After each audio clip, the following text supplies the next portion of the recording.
Bueno, muy bien. Entonces vamos a iniciar. Primero va a estar la profesora Luz Marina Rivas, con su ponencia Miradas imagológicas de vuelta del exilio haitiniano, la novela Amargo y Dulzón de Michael Asensio. Buenos días, qué gusto tenerlos aquí y haberlos tenido todos estos días de encuentro tan fructífero. Bien, voy a comenzar con una introducción teórica a la imagología y luego trabajaré la novela. La imagología, una de las líneas de trabajo del comparatismo francés, consiste en el estudio de las imágenes del extranjero o, de una manera más amplia, la representación del otro, de la alteridad. Uno de sus cultores más destacados ha sido Daniel-Henri Pajot, quien en los años 90 propuso una metodología para el estudio de las imágenes en una perspectiva pluridisciplinaria que puede develar en las obras literarias la complejidad de las relaciones interculturales. Pajot explica que es necesario confrontar la imagen literaria con otros testimonios como los de la prensa, la paraliteratura, las películas. Dice: se trata de reinscribir la reflexión literaria en un análisis general que considere la cultura de una o de varias sociedades. Así concebida, la imagen literaria se entiende como conjunto de ideas acerca del extranjero insertas en un proceso de literarización a la vez que de socialización. Según su visión, la imagen traduce un espacio cultural e ideológico, un imaginario social caracterizado por una bipolaridad, identidad versus alteridad. Implica una serie de sentimientos e ideas con resonancias afectivas e ideológicas, por lo cual para el analista no interesa la verdad o falsedad de las imágenes, sino más bien qué las construye, qué sistemas de valores están presentes en la cultura que mira y en la cultura mirada. Por ello puede vincularse la imagología con la historia de las mentalidades. Por asuntos de tiempo me saltaré al otro autor, Jacques Murat, pero está bastante cerca de Pajot. En la mirada sobre el otro, la cultura que mira se mira también a sí misma. Decir al otro habla de la identidad del uno. Con frecuencia la imagen primera suele ser un estereotipo, una forma de la imagen reducida y esencializada sobre el otro. El estereotipo es, cito, el enunciado mínimo para un mensaje más extenso y sirve como para explicar y justificar una situación cultural o política. El otro es así, nosotros no somos así. Se enuncia en presente como verdad inmutable. Para Pajot, el estereotipo puede crecer y convertirse en un mito por la capacidad narrativa que un escritor puede otorgarle en la ficción literaria, como sucede, por ejemplo, con el mito de Don Juan en sus múltiples versiones literarias, que partiendo del estereotipo del seductor, lo abre a otras múltiples facetas. El mito se caracteriza por ser una historia de los orígenes, que es también una explicación del mundo e implica un espacio cultural e histórico. Es una historia ejemplar aceptada por un grupo. Pajot explica que el mito nos acerca al proceso de escritura y al trabajo del imaginario.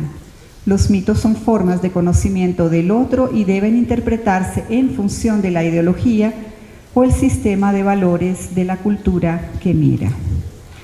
La propuesta de Pajot puede sintetizarse como sigue. En primer lugar, este autor destaca el análisis de la palabra que constituye la imagen.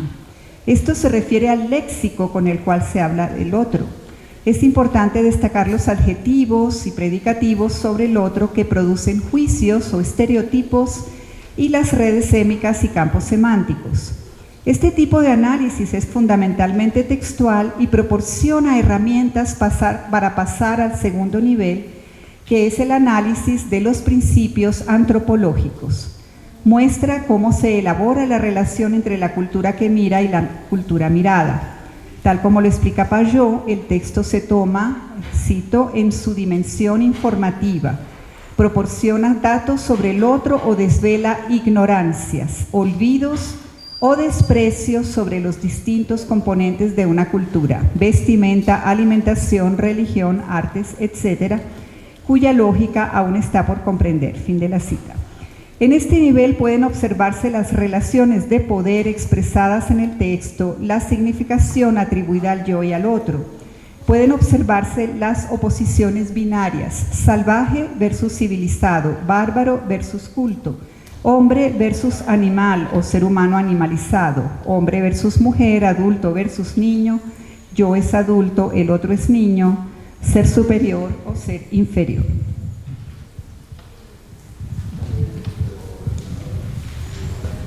Una tercera fase del análisis es la interpretación resultante de los dos niveles de análisis anteriores. El texto se lee como argumento que da cuenta de las relaciones interculturales plasmadas. Tiene 4 actitudes interculturales: la manía, que valora positivamente al otro y a su cultura y mira de manera peyorativa la propia cultura de quien enuncia o mira; la fobia, que menosprecia u odia al otro considerándolo como inferior y que expresa la superioridad de quien mira; la filia, que consiste en una visión positiva de la cultura que mira y la cultura mirada, que podemos entender como una forma de empatía. Según Payot, la cuarta actitud es más difícil de definir. Cito: consta de varias posibilidades a partir del juego binario de las relaciones positivas que se alteran, se borran o se transforman según se integran en conjuntos ideológicos. Fin de la cita. Por los ejemplos dados por Payot, puede entenderse como la mirada sobre el otro, que también constituye al yo en sociedades en las que conviven culturas diversas. Se trata de complejas relaciones en las que se superan los binomios colonizador-colonizado o dominador-dominado. Payot comprende que el análisis formal del texto se enriquece al estudiar las relaciones de la literatura con la historia cultural, la historia de las mentalidades y la geohistoria de Braudel. Esta relación de complementariedad se enriquece al tomar en cuenta los imaginarios sociales que no deben confundirse con la ideología.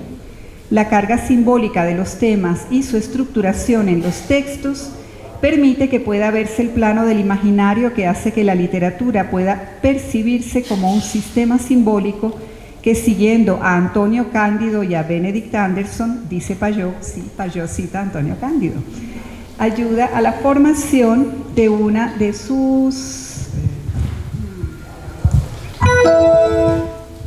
a la formación de la comunidad imaginada. Podemos complementar esta noción con los conceptos de Moura de imaginación reproductora y productiva. Bueno, eso ya lo dejo porque mucho.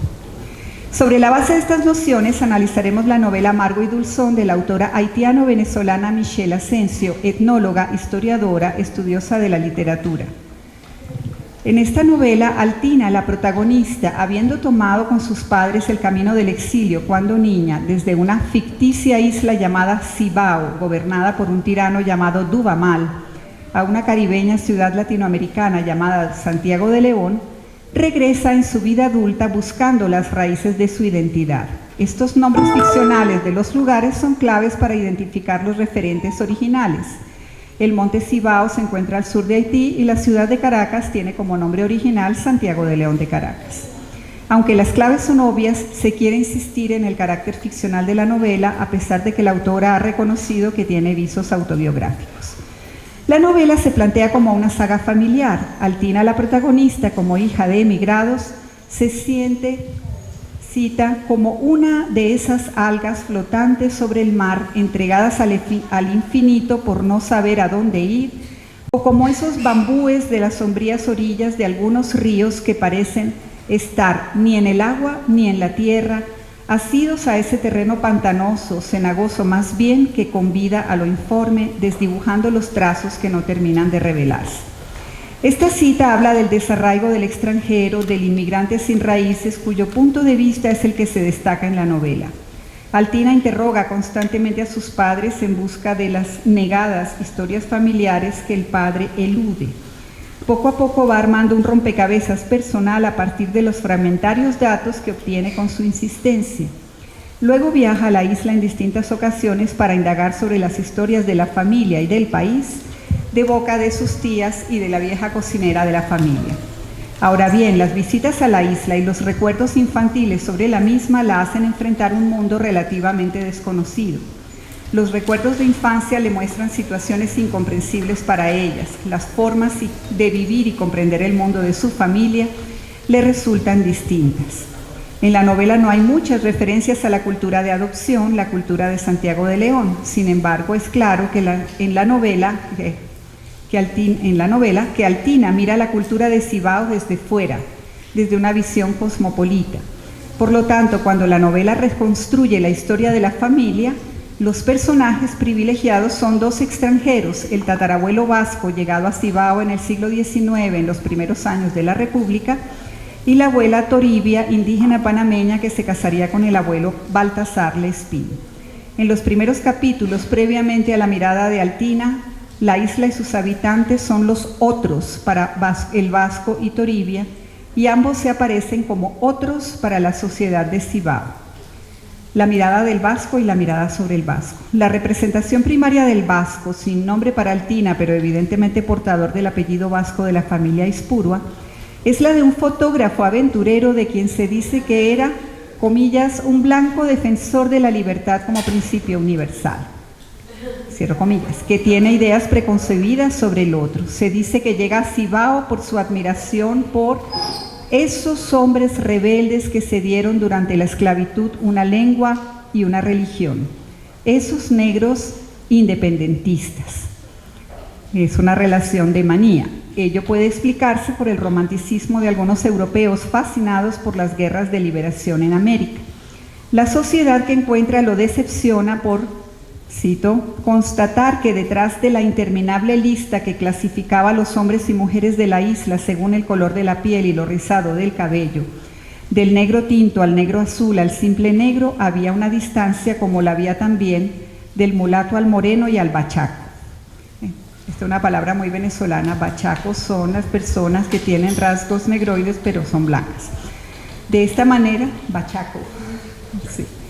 De esta manera se puede hacer una red sémica con las expresiones que caracterizan a estos otros, desde el punto de vista del vasco.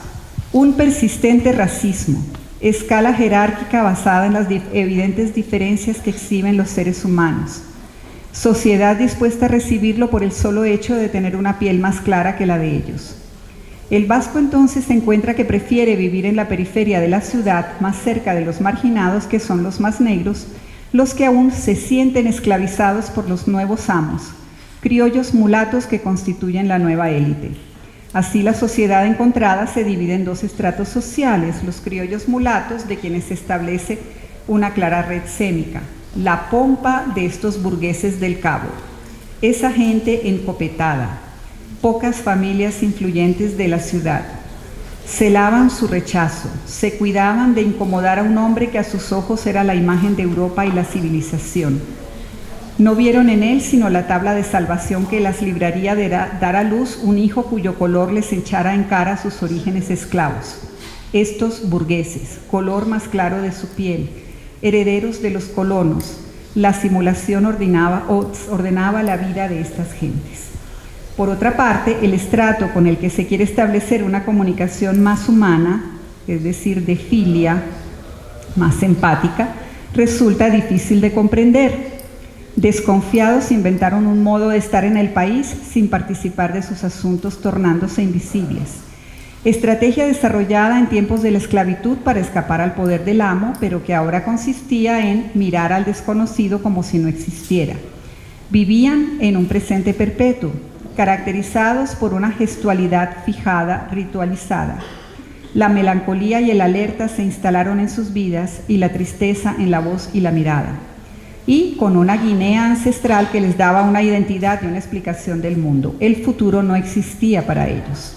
A su vez, el vasco es mirado por los habitantes de Cibao, romántico explorador que recorría el mundo fotografiando gentes y escenarios. Un joven de buena familia que venía a consolarse de una pérdida amorosa irreparable. El hijo tarumba de algún rico comerciante enviado a esta isla para templar su carácter y sondear al mismo tiempo la posibilidad de establecer un negocio.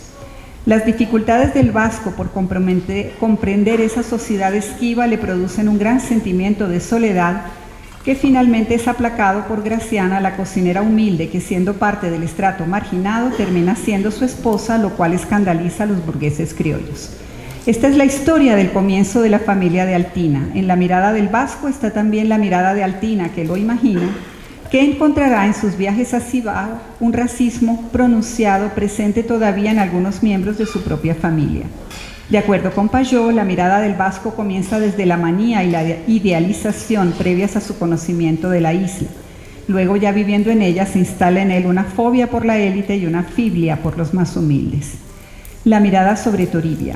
La abuela Toribia es también extranjera en Cibao, siendo una niña indígena en Panamá y queriendo escapar del trabajo cuasi esclavo en una hacienda. Termina primero como trabajadora doméstica y luego como hija adoptiva de una familia cubana que emigra a Cibao y la educa en un colegio de monjas donde aprende francés. En Cibao se casaría con el hijo de una rica familia, Basilio Lespín, quien haría de su vida un infierno. Más que mirar, Toribia es mirada. Su marido se preocupaba por sus orígenes indígenas. Los indígenas están mitificados en la sociedad de Cibao. Cita. Por su parte, Toribia, en los 4 años que llevaba viviendo en la capital, se había percatado de que para la mayoría de la gente, los indios pertenecían a un tiempo muy remoto y casi inexistente y del que guardaban retazos en unas escenas heroicas plasmadas en el fascinante rostro de la reina taína Anacaona. Eran sobre todo los cabellos largos, lisos y sedosos de Toribia los que más revelaban para los demás sus orígenes indígenas. Sin embargo, el estereotipo del indígena en la sociedad de Cibao es el de ser salvaje. Toribia es la diferente porque no es sumisa con los señores y señoras de la familia que la desprecian, ni autoritaria con los negros de la servidumbre. Su costumbre de parir de pie hace que sus cuñadas la vean como salvaje. Su mutismo y su voluntad de olvidar sus orígenes panameños resultantes de la violencia del marido y de las cuñadas la hacen una persona excluida, pero termina por parecerse a las mujeres de Cibao desde la voz narradora. Cito, el envilecimiento en la alcoba era también una de las metamorfosis del veneno heredado de la plantación, y Toribia cayó como callan en la isla las mujeres su verdad. De ella se dice también, 34 años vivió Toribia en cautiverio, pues así consideró su vida desde el día en que, recién cumplidos los 19 años, dejó la casa de la familia Rosales. Su única relación empática es con su suegra Noemí, francesa, de ojos azules, imprecisos orígenes, que como extranjera y como mujer parece comprenderla. La mirada de Altina. Altina, ya adulta y profesional, viaja a la isla varias veces para indagar acerca de su familia y su país de origen, en vista de que en su propio hogar no encontraba todas las respuestas. Cita, la abuela. Los campos de caña de azúcar, el mar y hasta la propia lengua se volvieron temas prohibidos, iniciándose una vida familiar que cada día parecía brotar de la nada, sin pasado, sin memoria, sin mañana. Laurencio no huyó de nada, instaló en el nuevo país la férula de Consolación Aispurua y su cara de perro lo acosaban, y más allá de ella, la plantación se rehacía de nuevo con los gestos glaciales del colono. Ya en Cibao, Altina encuentra que las depositarias de la historia son las mujeres y que el mito fundacional primordial es la cultura de la plantación. Finelia, la cocinera de la casa materna, la tía Sabín, la madrina, la tía Clara, van contando las historias de la familia, una familia que vive en casas opulentas y que ocupa un importante lugar en la sociedad. Sin embargo, Altina observa en ella el mismo racismo observado por el vasco, el desprecio de su prima Estefanía por el muchacho de los mandados, al que insulta por su color, el tema del color asociado a la descripción de los distintos miembros de la familia, unos más oscuros, otros blancos. Se suceden las redes sémicas, negro, más negro que, más claro, el negro es. La tía Margot, mulata, rechaza a sus nietos negros. En las historias contadas, la plantación parece ser el mito fundacional y con ella las relaciones complejas entre amos y esclavos, estos últimos herederos de los apellidos de aquellos. Altina observa también en las mujeres de la familia su condición subordinada y su sometimiento al maltrato de los hombres, o de la abuela Consolación, matriarca que ejerce una férrea dominación sobre todos sus descendientes. Llama la atención los múltiples significados de un elemento cultural central en la obra, el veneno. Aparece como instrumento letal usado por los esclavos contra los colonos, pero en el mundo contemporáneo por los enemigos de unos y otros. El veneno aparece en las conversaciones, en los temores y llega a ser terrible cuando unos amigos cercanos le cuentan a Altina que temen que su hija sea envenenada en la casa de una compañera del colegio por las históricas enemistades entre las familias. Sin embargo, el veneno se habla de una compleja red sémica, es muchas cosas, es el veneno del vudú, pero es también el miedo asociado al pasado de la plantación y al dominio colonial. También aparece como metáfora del miedo a los tontón macut del dictador, así como de las relaciones de sospecha y desconfianza en la sociedad de Cibao. Una cita proveniente de una sociedad edificada en las apariencias, debió aprender mi padre a adoptar una actitud distante que impidiera todo tipo de componendas para vivir en paz consigo mismo. Los pocos que como él pudieron sustraerse al poder corrosivo del veneno, pudieron también soñar y aventurarse y adquirir esas convicciones sencillas y certeras que garantizan la vejez tranquila. Fin de la cita. Finalmente, Altina comprende las razones de la emigración de sus padres que han escapado del miedo y del veneno e incluso del racismo que conmovía a su padre en su juventud y se siente extranjera en Cibao, pero reintegrada con su pasado, apegada a la historia de amor fundacional de su familia entre el vasco y la cocinera Graciana, que en cierta forma es un mito, pues si cada antillano tuviera una historia de amor en su familia, estaría salvado.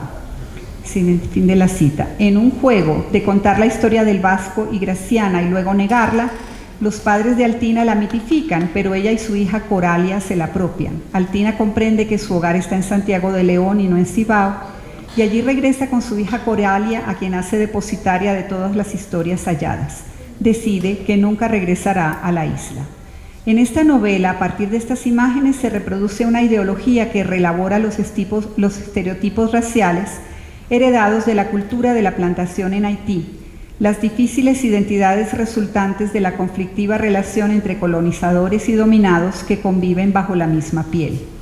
La imaginación reproductora, esto es un concepto de Mura, evidencia una ideología racista que busca el blanqueamiento y la occidentalización ya denunciados por Frantz Fanon en su obra Piel Negra, Máscaras Blancas.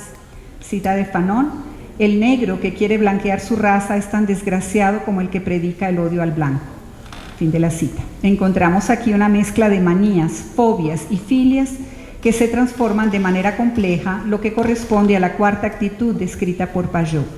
Por su parte, la novela también impugna el punto de vista de Altina y desde el hablante implícito, esas relaciones de poder que se establecen desde el racismo y el machismo, lo que corresponde a la imaginación creadora, que apropiándose del mito fundacional familiar de la historia de amor entre el vasco y la cocinera, que sustituye el mito de la plantación, propone una utopía de integración que termina por actualizarse en la relación de Altina con Philippe, su esposo francés.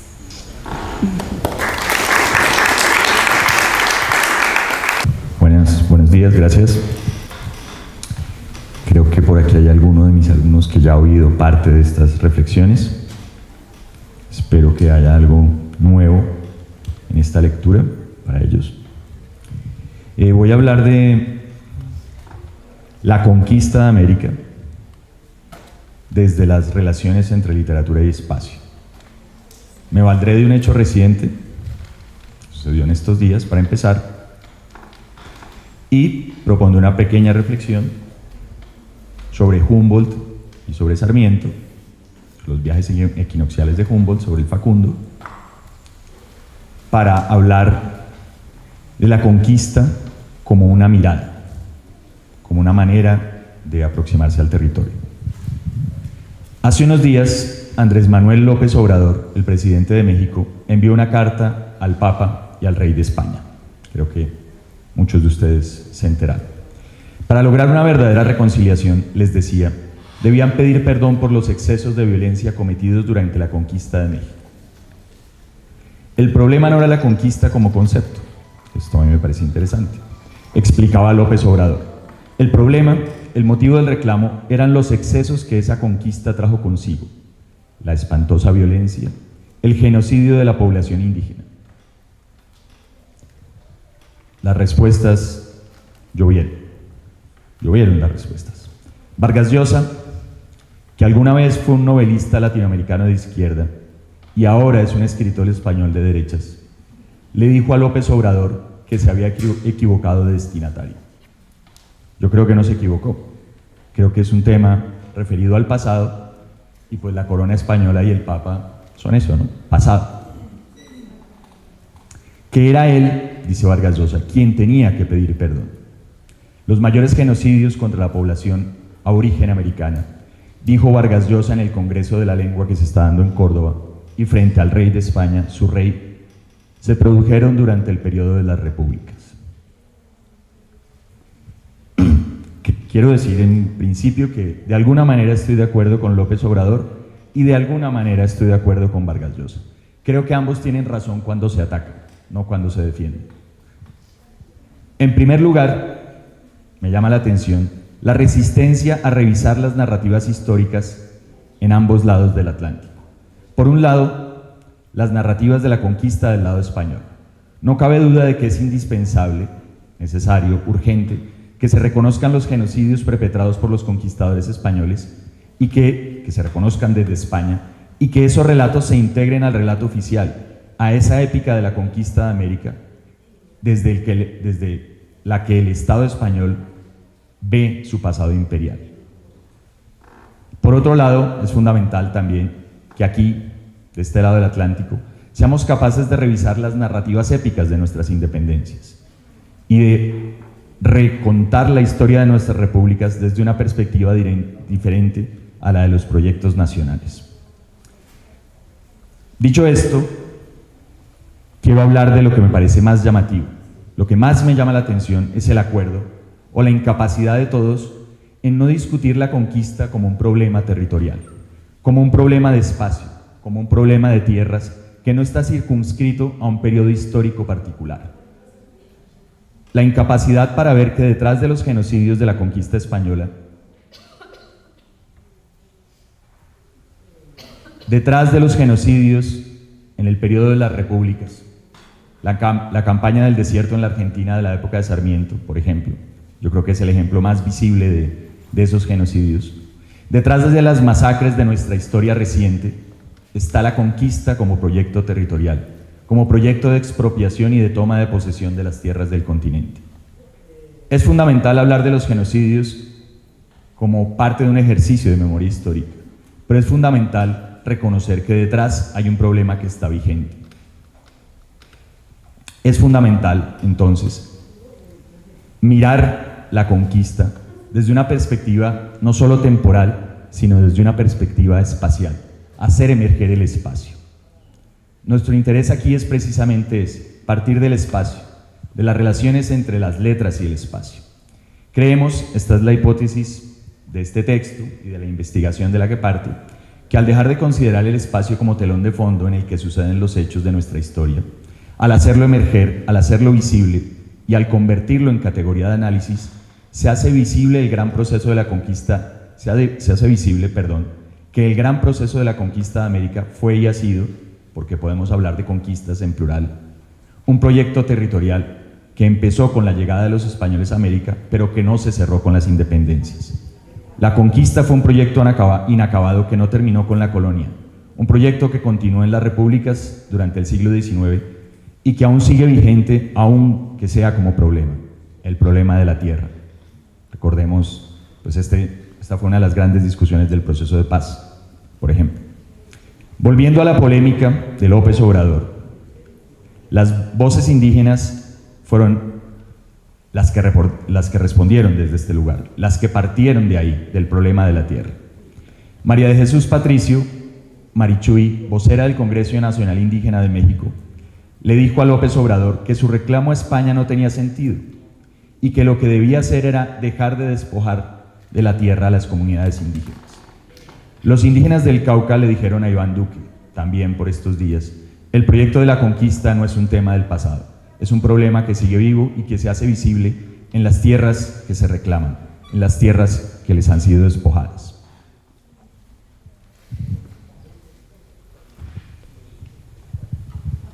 Como les decía, este texto surge de un proyecto de investigación. Ese proyecto parte de una hipótesis. Tras las revoluciones de independencia, se da un proceso de refundación del espacio americano, una refundación simbólica. El objeto de estudio de este proyecto de investigación es la refundación simbólica del espacio en la literatura en el primer siglo de independencia de las repúblicas latinoamericanas, o en el primer siglo de las repúblicas latinoamericanas, podríamos decir.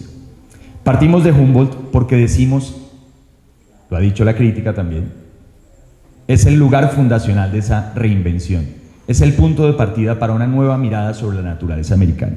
Nos interesa ver cómo esa mirada va a convertirse en una posición estratégica,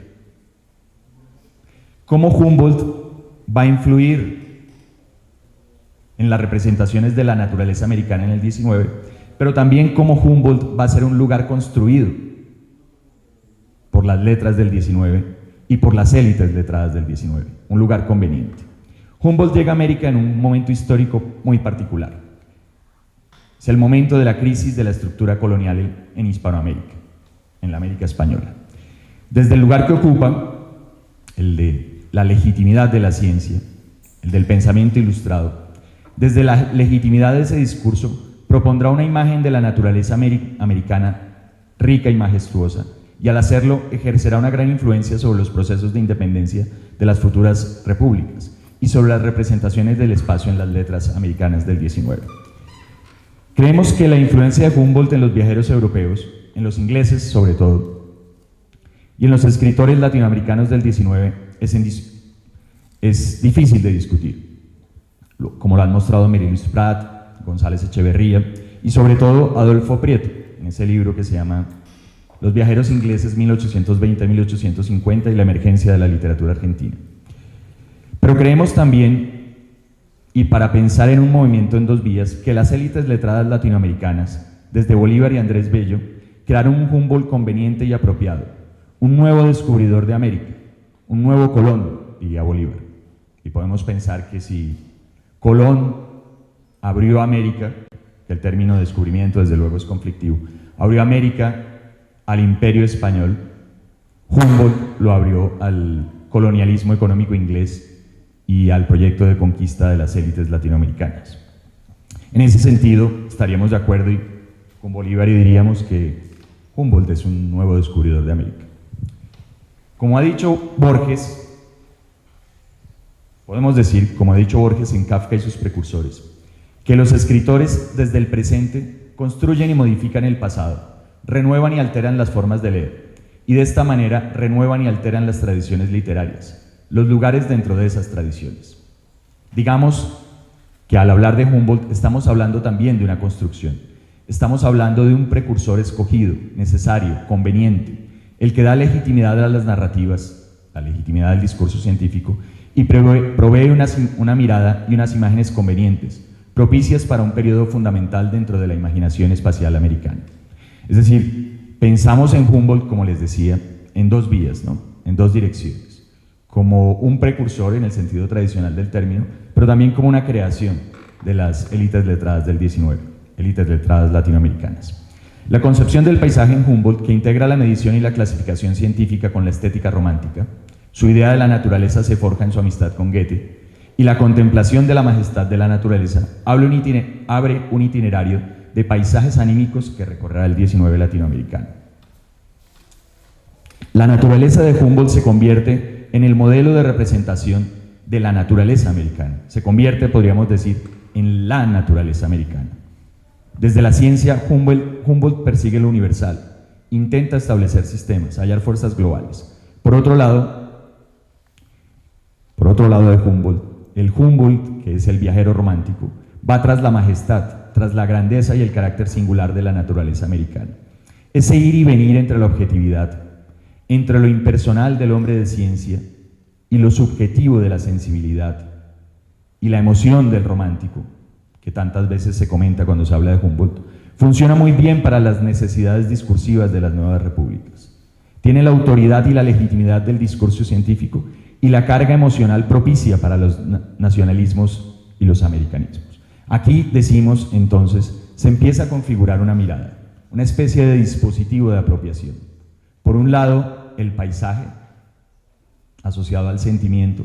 Por el otro lado, lo que llamaríamos el estriaje, asociado a la ciencia, a la geografía, a la delimitación del territorio. Dos caras, dos rostros de un mismo mecanismo de apropiación. La lectura que Humboldt hace de la naturaleza americana, su reivindicación, supone un lugar, una toma de posición. Y aquí empezamos a hablar de posiciones, de lugares. Hay que coser estas hojas cuando uno viene a una ponencia. Una toma de posición no solo dentro de la famosa querella de América. Recordemos la polémica de Buffon sobre el valor de la naturaleza americana. Recordemos que Humboldt participa de esa querella.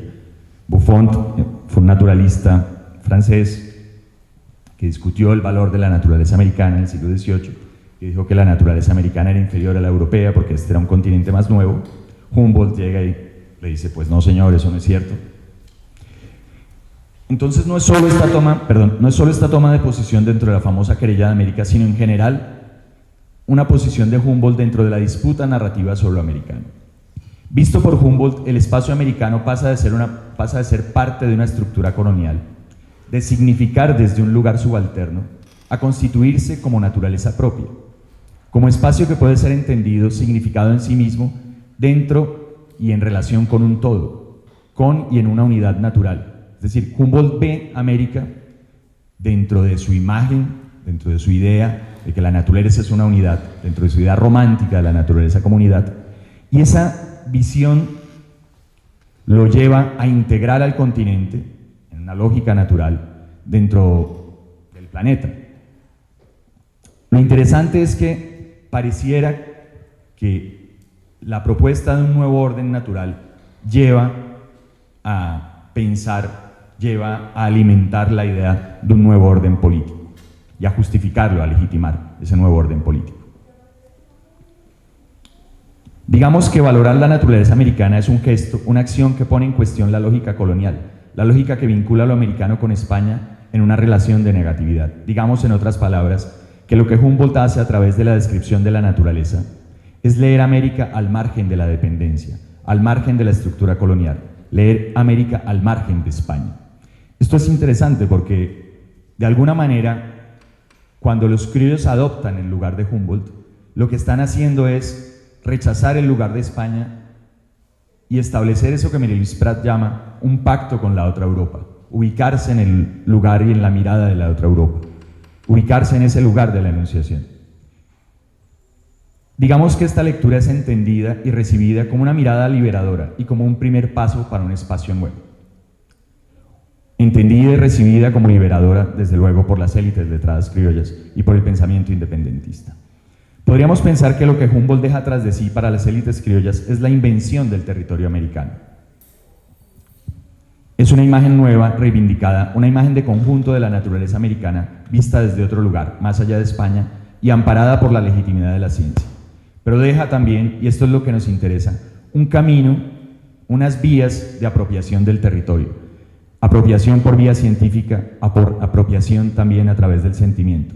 Y la conciencia del espacio como elemento de cohesión y como referente de identidad del continente que nace. Es decir, la idea de que América es naturaleza, la idea de que América es una tabula rasa, la idea de que América, en tanto que es naturaleza, no es cultura, y por eso mismo es disponibilidad y proyecto de futuro. Esto también, desde luego, funcionaba muy bien para los intereses de las élites letradas criollas. El arrancar de cero, ¿no? Un punto cero, donde el espacio se deshistorizaba, donde el espacio se vaciaba.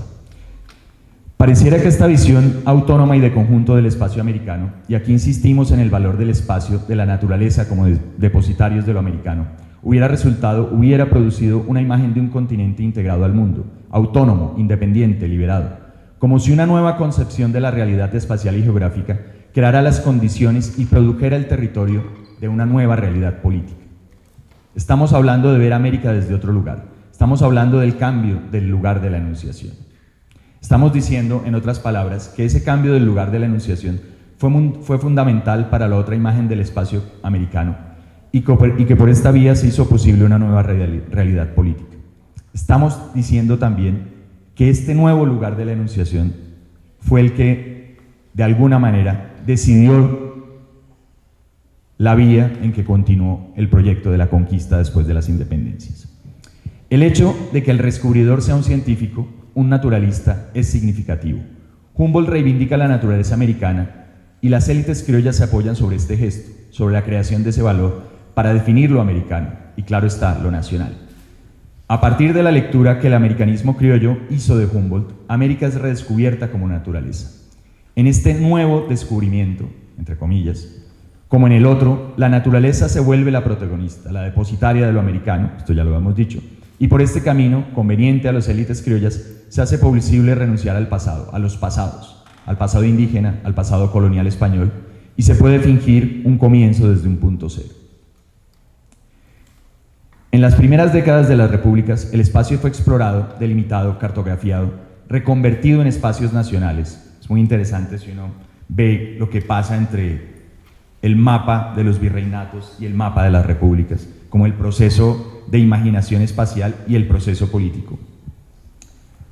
Delimitado, cartografiado, reconvertido en espacios nacionales, y en este proceso los saberes y los discursos geográficos se constituyeron en saberes y discursos estratégicos. Es decir, la geografía fue fundamental para todos estos proyectos de nación y la imaginación geográfica fue fundamental en las letras de este periodo. Es un periodo muy fértil en imaginación geográfica. Los discursos geográficos se constituyen en saberes y discursos estratégicos fundamentales para los gobiernos de las nuevas repúblicas. Era necesario explorar y conocer el espacio físico de la nación, pero también, y esto es lo que nos interesa, hacía falta producir unos relatos, unas narrativas espaciales que dieran unidad, cohesión al espacio nación. Discursos que proyectaran sobre el espacio liso una unidad territorial dotada de sentido, unas narrativas territorializantes. Toda la construcción de todo el aparato, la construcción de todo el dispositivo de apropiación se articuló, claro está, en torno al proyecto de los valores de la clase social en el poder. Digamos que las representaciones de la naturaleza fueron fundamentales para la construcción de estos imaginarios espaciales, las representaciones de la naturaleza en las letras, y fueron fundamentales para la construcción de la idea de nación, de país, de territorio. Las élites criollas se apropiaron de los discursos geográficos, y los territorios de las naciones recientes se describieron, se crearon, se inventaron, se integraron a una imagen de conjuntos vistos desde ese nuevo lugar de poder, desde ese nuevo lugar de la enunciación. En buena parte de las repúblicas suramericanas, la geografía, veremos por ejemplo los casos de Argentina, de Colombia, de Venezuela, se centralizó, se institucionalizó y se puso al servicio de unos proyectos de poder, de unos proyectos de conquista. Pensemos, por ejemplo, que estos son los periodos en los que se fundan el Instituto Geográfico en Argentina, en el que se hacen las comisiones geográficas de CODACI en Colombia y Venezuela, solo por poner unos ejemplos. Digamos entonces que en Humboldt se funda una mirada, unos dispositivos de apropiación que operarán al servicio de un proyecto de conquista del continente. Hablemos de Sarmiento y de Facundo.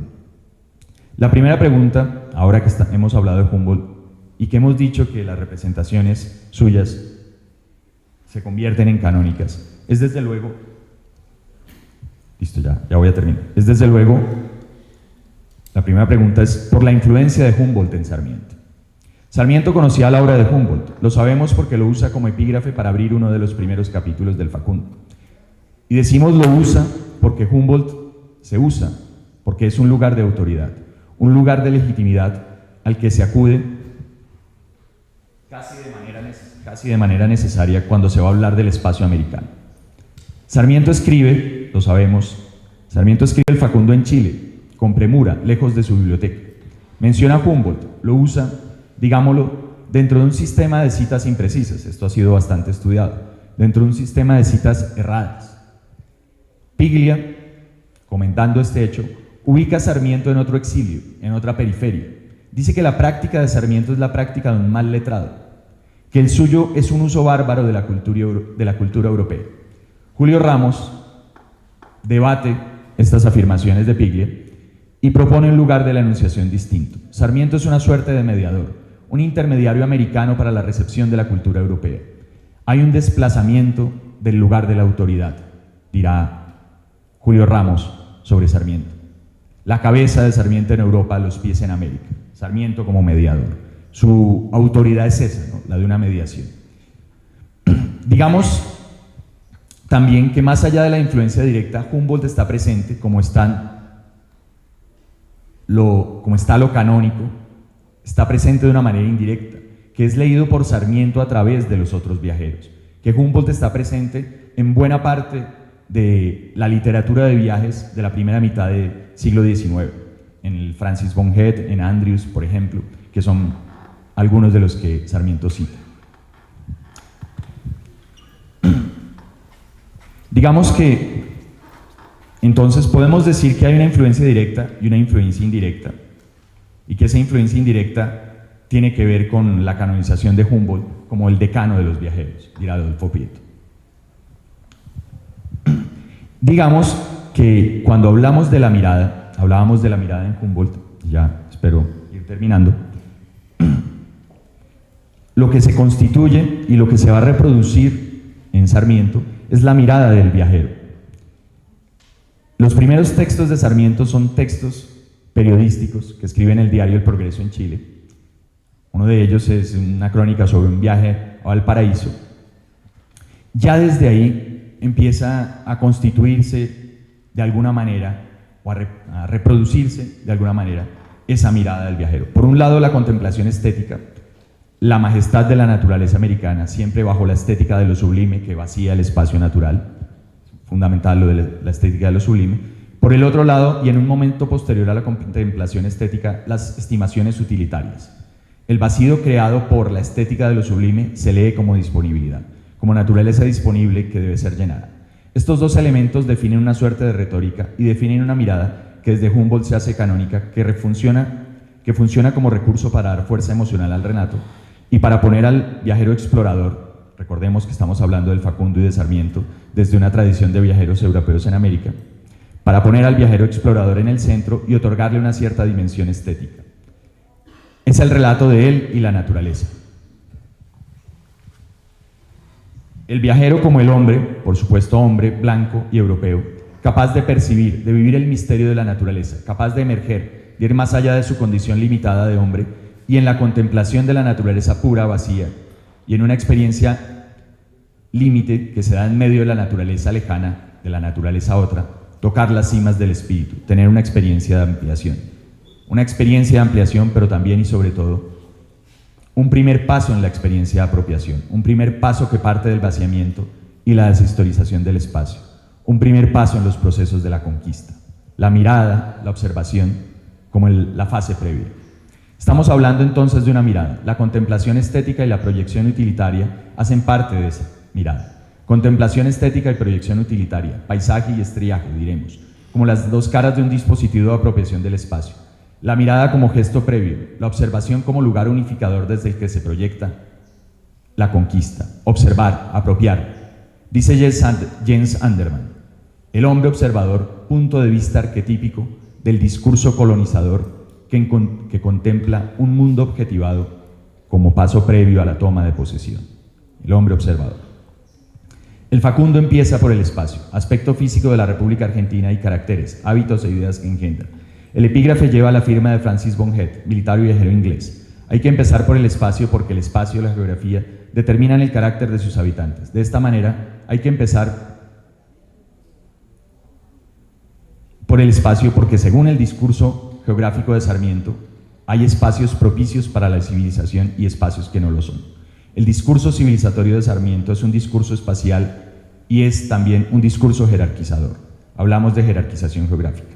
Aquí civilizar es de alguna manera transformar el paisaje.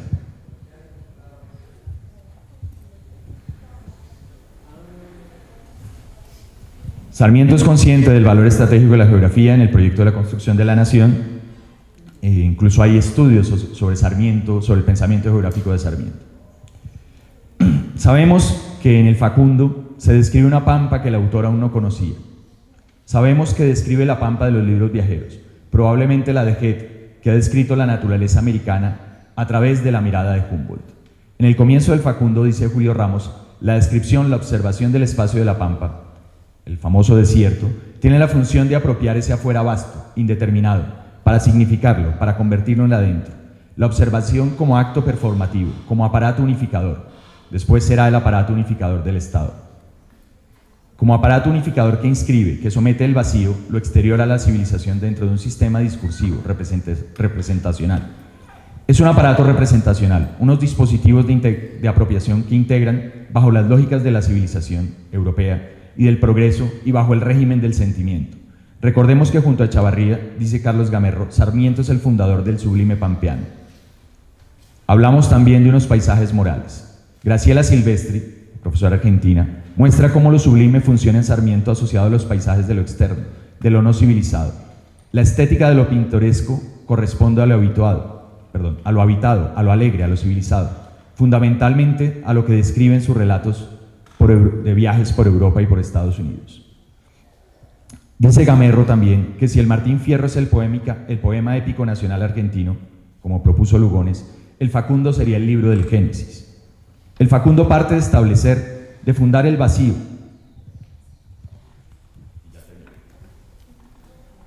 Algo común a las representaciones de la naturaleza americana.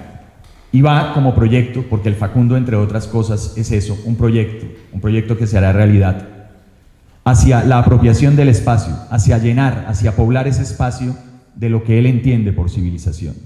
Digamos entonces que podemos leer el Facundo como un desafío territorial, como el proyecto de llenar, de poblar, de inscribir unos sentidos propios, como un proyecto de apropiación del territorio, como un proyecto de conquista que efectivamente se llevó a cabo durante la segunda mitad del siglo XIX.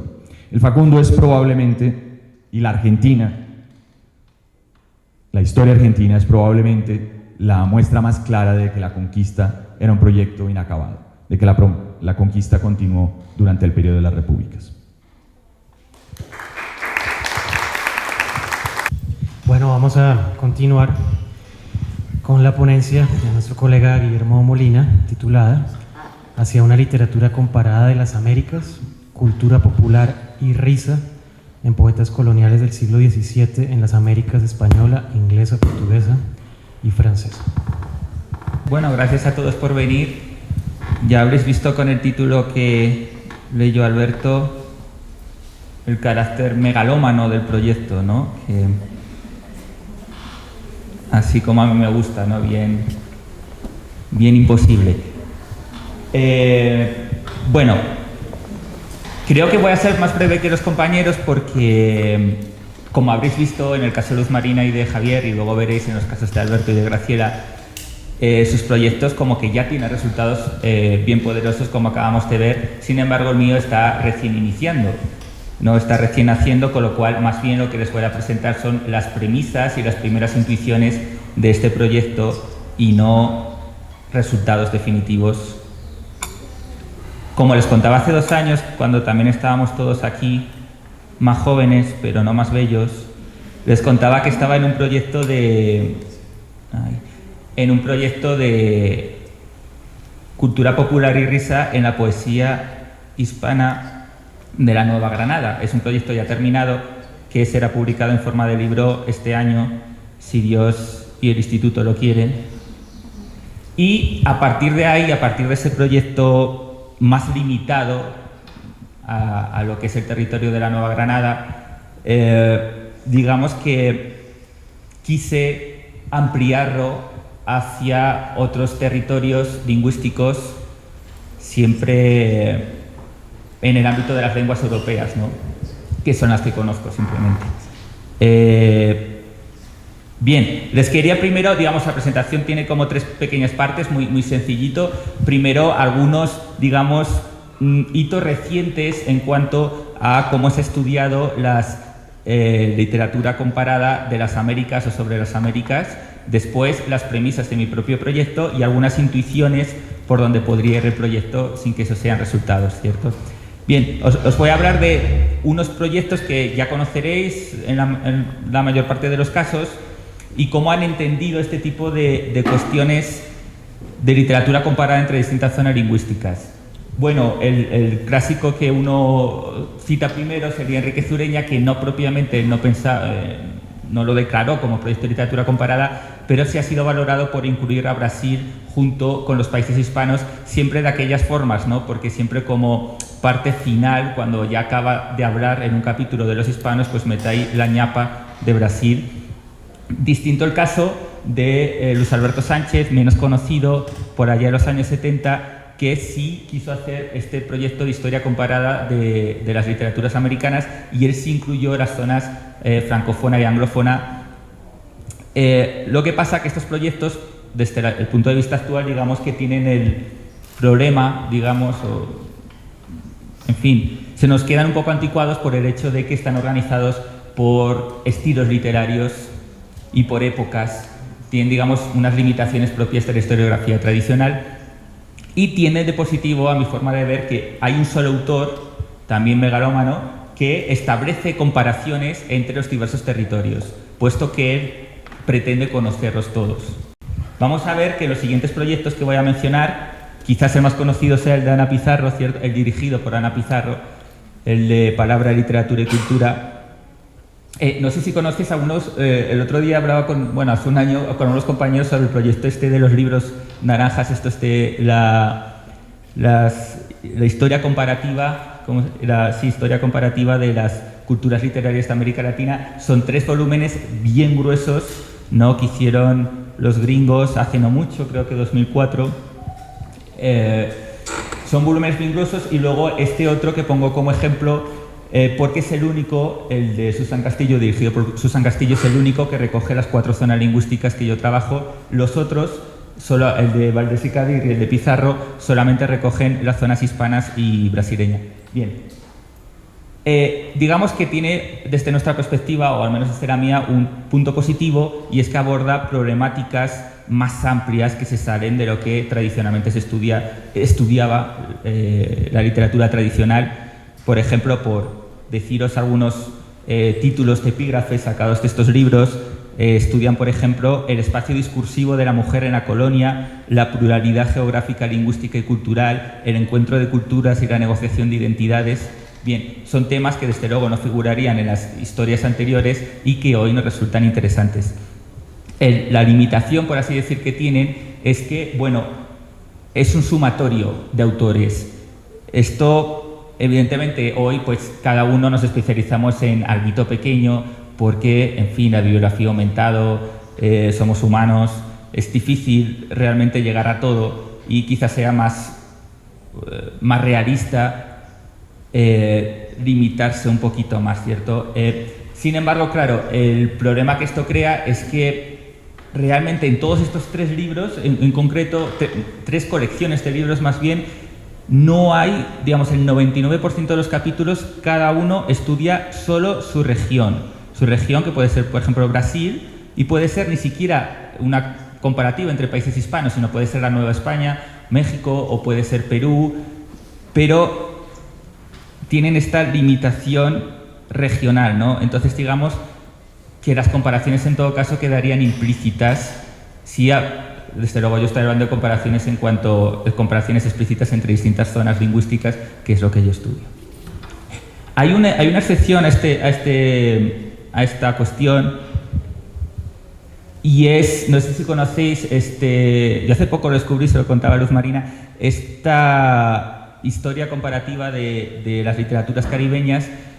Los que estudian literaturas caribeñas, y el mejor ejemplo nuestra compañera Luz Marina lo acaba de hacer, creo que son los que tienen más, digamos, sensibilidad hacia, o más apertura hacia las literaturas producidas en distintas lenguas.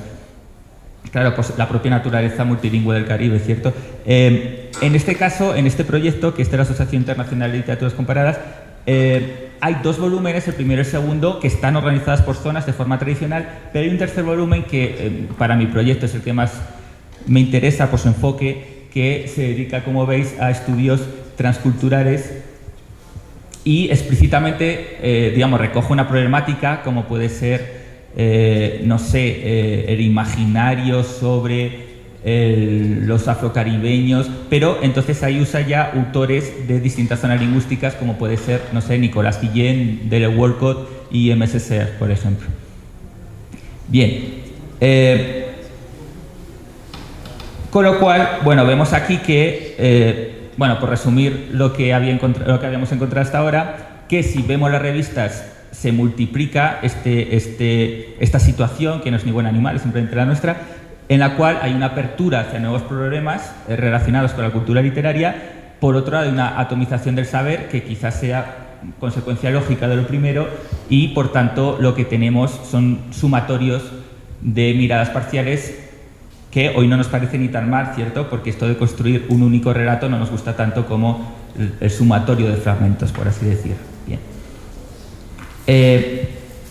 Mi proyecto en concreto sí pretende comparar, luego lo limitaré más, autores de distintas áreas culturales y sobre todo lingüísticas, pues evidentemente desde el presupuesto de que al comparar estamos aportando una mirada sobre lo que pueden tener de común y sobre todo sobre las diferencias de las distintas regiones, ¿no?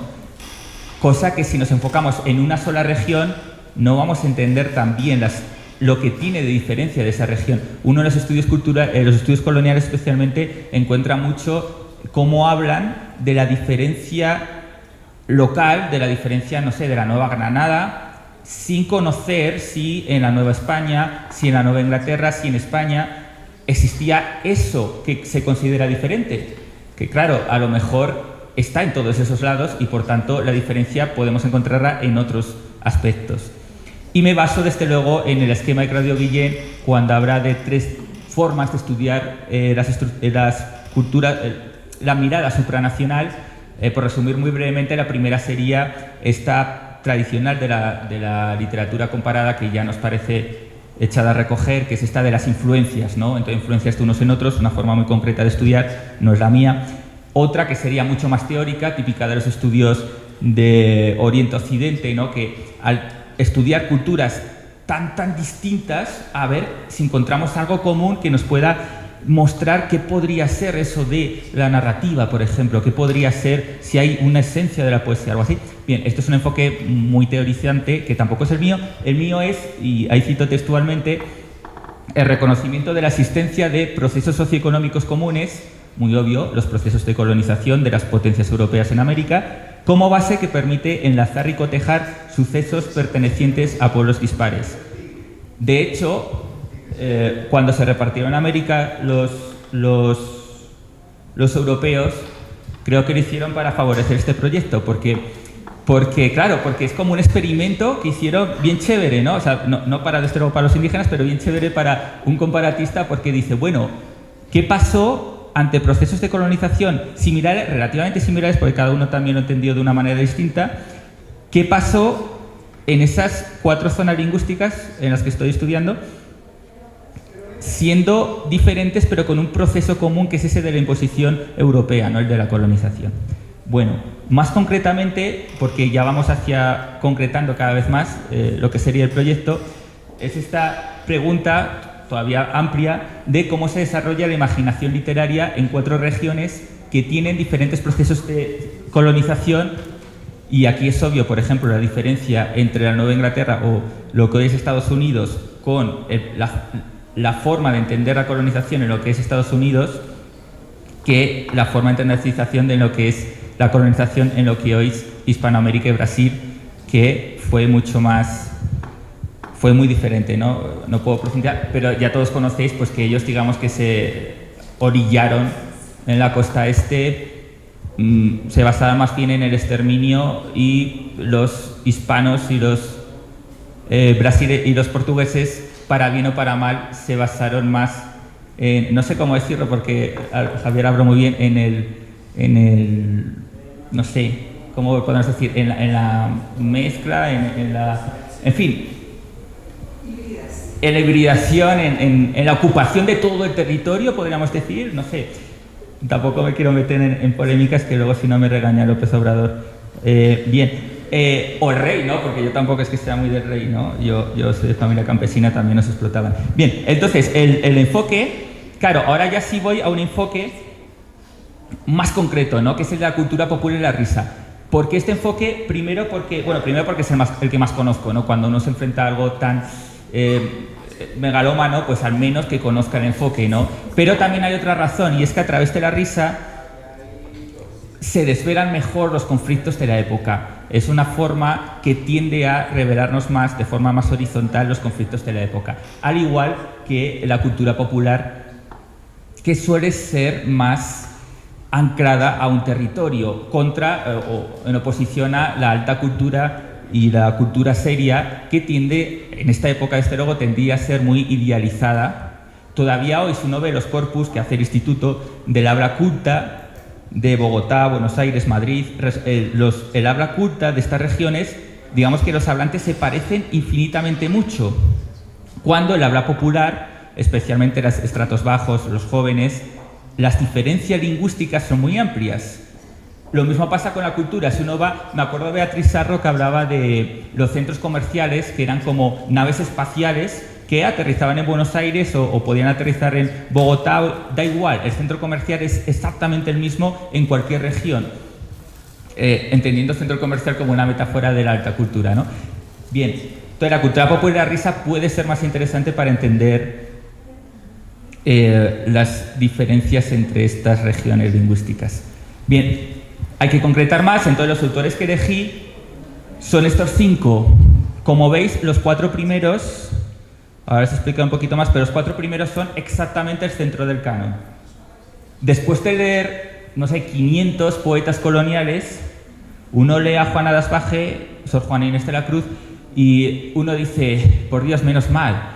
O sea, quiero decir, viva el canon. No, estoy provocando, pero quiero decir, hay autores que logran hacernos comprender su tiempo porque ellos alcanzan a verlo de una forma más profunda que otros autores, los cuales se limitan a repetir estereotipos. Esto lo vemos muy fácil. Yo os voy a decir poetas, vamos a decir poetas populares para que sea gente que conocemos todos. Poetas populares quiero decir cantantes. Claro, si uno ve poetas populares, digamos, ínfimos, y voy a decir, no sé, Romeo Santos o Ricardo Arjona, este tipo de gente, ¿cuál es su imaginario? Su imaginario es el del siglo XIX. Eres mía, mía, mía, tú ya lo sabías. ¿Qué nos aporta para entender el siglo XXI esto? ¿No? Seriamente. Claro, es un autor anticanónico porque, bueno, Romeo Santos es un autor malo. O sea, quiero decir, lo único que nos muestra es la pervivencia de los imaginarios del siglo XIX en el siglo XXI. Ahí sí. Pero si queremos ver los imaginarios del siglo XXI de una forma un poquito más honda, mínimo nos iremos a Bob Dylan, que esto Alberto me lo aprobará. Mínimo nos iremos a un autor, sea popular o sea culto, a un autor que tenga una visión un poquito más amplia, más profunda de los conflictos de su época. Por eso, y desde luego después de leer gente muy mala, entonces yo dije, por Dios, me voy a quedar con los muy buenos, excepto en la Nueva Francia. Luego os explico el caso de la Nueva Francia. Bien. Entonces estos son los poetas, desde luego, más famosos, no solo del siglo XVII, sino de toda la época colonial de cada uno de los territorios. Voy a ver cómo los podemos enlazar y ya sí paso a la última parte, la parte de las intuiciones, no resultados, de la investigación. Me pareció interesante unir, comparar a Anne Bradstreet, aquí a la izquierda, y Juana de Asbaje, conocida como Sor Juana Inés de la Cruz. Son dos, tienen puntos en común. Ambas fueron llamadas la 10ª musa, ¿no? Este término tan absolutamente nada que ver, porque una musa es alguien que inspira. Ellas no eran alguien que inspira, sino en todo caso alguien inspirada, ¿no? Alguien activa en la escritura, no alguien que... Pero en fin, ya sabemos el imaginario de la época. Tienen en común el ser mujeres, haber sido canónicas desde el inicio, puesto que ambas fueron de los poquitos autores, junto con Alonso de Ercilla, muy poquito más, que incluso estando vivas, fueron publicadas sus obras y circularon, digamos, con éxito de público dentro de lo que se puede, en nuestras cuestiones. Y también tiene en común el usar una forma de la risa, que es la ironía, como estrategia de... digo su versión bien, como estrategia discursiva. Una ironía que evidentemente pretendía mostrar algo que no podía decir directamente por su condición, sobre todo en este caso condición de mujeres, condición medio de criollas, en el caso de de Juana d'Asbaje, pero cómo usa la ironía para superar las limitaciones de su tiempo. Eso sería en cuanto a semejanza. En cuanto a diferencias, yo me quiero ir hacia la poesía religiosa que escribieron, porque la poesía religiosa, y me estoy refiriendo a la popular, es decir, a la cantada en las ceremonias, nos muestra mucho la diferencia entre la cultura puritana de la Nueva Inglaterra y la cultura católica de la Nueva España. Por ejemplo, yo me centro en un género, en el caso de Juana Inés, que es el villancico. El villancico es un género extremadamente interesante, no muy conocido. Hoy decimos villancico, no sé, la Virgen se está peinando, no sé qué villancicos habrá acá. Pero en la época también era eso, pero era una forma de, para bien o para mal, de comunión social. Incluía, en el caso de los poemas de Juana Inés, incluía, por ejemplo, el habla náhuatl. Incluía fragmentos en náhuatl, incluía el habla, o el supuesto habla de negros, que se llamaba entonces. Incluía, digo para bien o para mal, porque también se puede pensar que hay una ridiculización, o se puede pensar que, bueno, eso es otro debate, pero está la cultura popular, incluso de otros grupos sociales, en esos cantos religiosos. Mientras que en la Nueva Inglaterra puritana, desde luego, no hay ningún indicio de cultura popular o risa. En los villancicos están llenos de risa, están llenos de confianza, son muy confianzudos con Jesús y con Josecito, que dicen, por ejemplo, a San José, cosas así. Bien, el otro par de poetas también es muy obvio, quiero decir, ya hay gente que ha señalado sus coincidencias entre Juan del Valle Caviedes y Gregorio de Matus. Ambos son satíricos, ambos del siglo XVII, y cada uno, digamos, que se ocupó en satirizar, en ridiculizar una ciudad en concreto, Lima, en el caso de capital del Virreinato de Perú, en el caso de Valle Caviedes, y Bahía, que en ese momento era más o menos una potencia cultural, dentro de que en Brasil no había universidades, por ejemplo, tenían que ir a Coimbra, en cambio en la zona hispana sí había universidades. Hay diferencias por ahí, ¿no? Pero bueno, digamos que eran ciudades florecientes en esta época, en las cuales se encontraron sendos satíricos que cuestionaron algunos de las realidades de esas sociedades, no siempre para bien, como siempre digo, porque, en fin, podían criticar a veces, por ejemplo, las pretensiones, muy típica esa crítica en las sátiras, en ambos casos, las pretensiones de nobleza de los venidos de la península o de los propios criollos,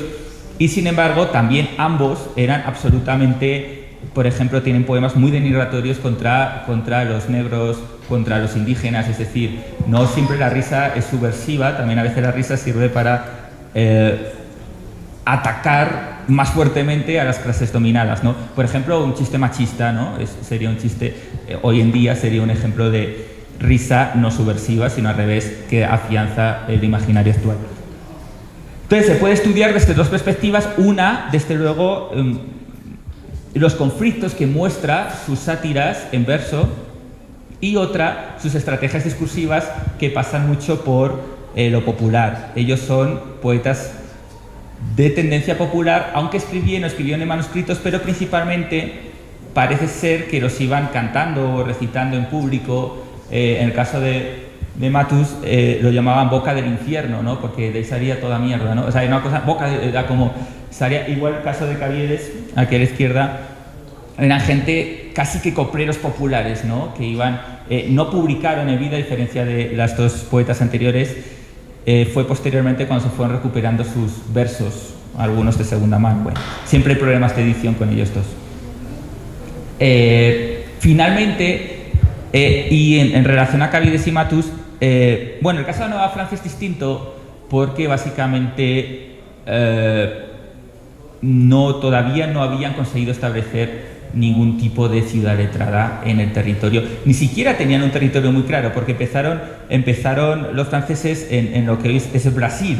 Intentaron ahí armar sus colonias, luego intentaron en lo que es la Florida, finalmente en lo que es hoy es el Quebec, parte de Canadá.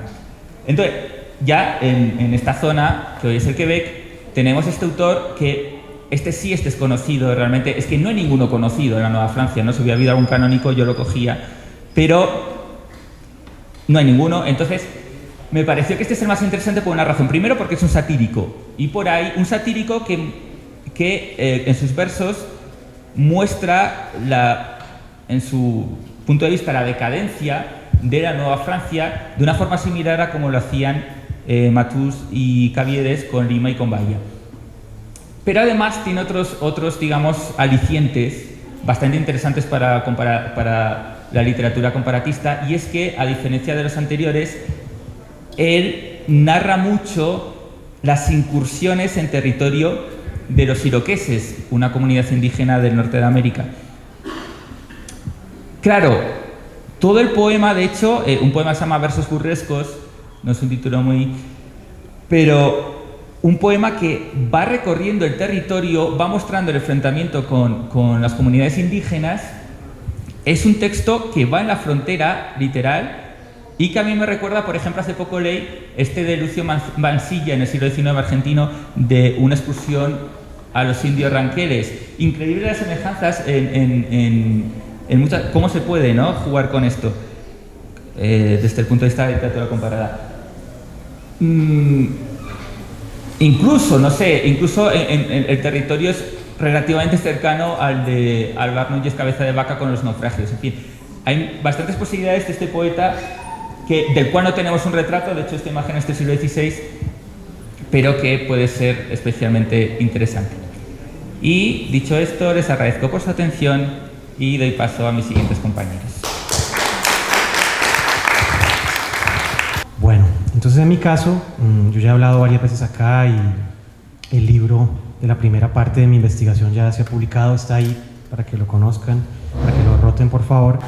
Retomar también algo que se ha dicho acá, que dijo nuestra colega Adriana Rosas de la Universidad del Norte de Barranquilla, a propósito de la Biblioteca Afrocolombiana, que son 20 volúmenes que también ha trabajado y conoce muy bien Graciela, y les recomiendo entonces los tomos número 5, que es sobre Carlos Arturo Truque, que fue un gran cuentista, y el tomo 11 sobre Elías Martán Góngora. De hecho, Elías Martán Góngora, el instituto, por gestión de nuestra directora Carmen Millán, recibió en diciembre pasado todos los archivos de Elías Martán Góngora, un escritor muy prolífico, y van a estar en Yerbabuena. Esperemos que sean clasificados y podamos trabajarlos. Entonces les recomiendo esos textos. Bueno, yo le puse como título ya definitivo a esta comunicación los fucús. Los fucús. De hecho, es un término que aparece en el diccionario de colombianismos, que tenemos acá también para su consulta y para que lo adquieran acá en la mesita, diccionario de colombianismos. Y me pareció curioso ver que justamente la definición que se da y daría para un complemento del diccionario, es algo que igual se irá actualizando, irá creciendo. Me llamó la atención que la definición que se da de fuku, pues no tiene en cuenta el cuento de Carlos Arturo Truque, que de hecho retoma ciertas tradiciones animistas del Pacífico colombiano, negras. Esta es la definición del diccionario de colombianismos. Fuku, mala suerte.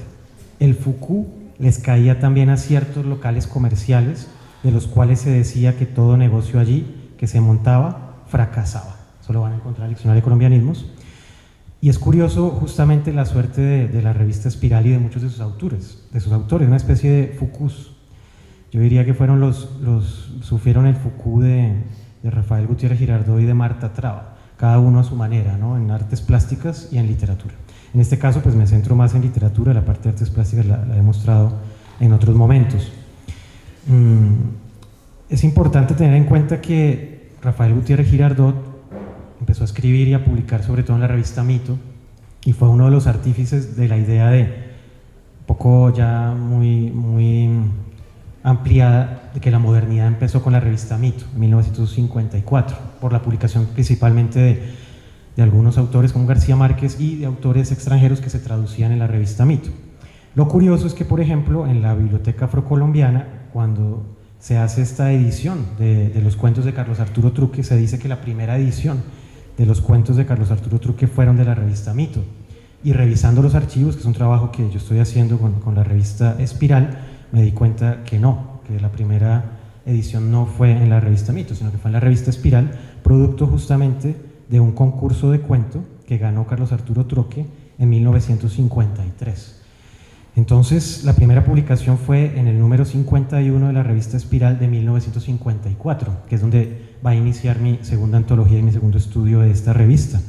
Decía Javier hace un rato, a propósito de Borges, esa idea de cómo el escritor crea sus precursores, ¿no?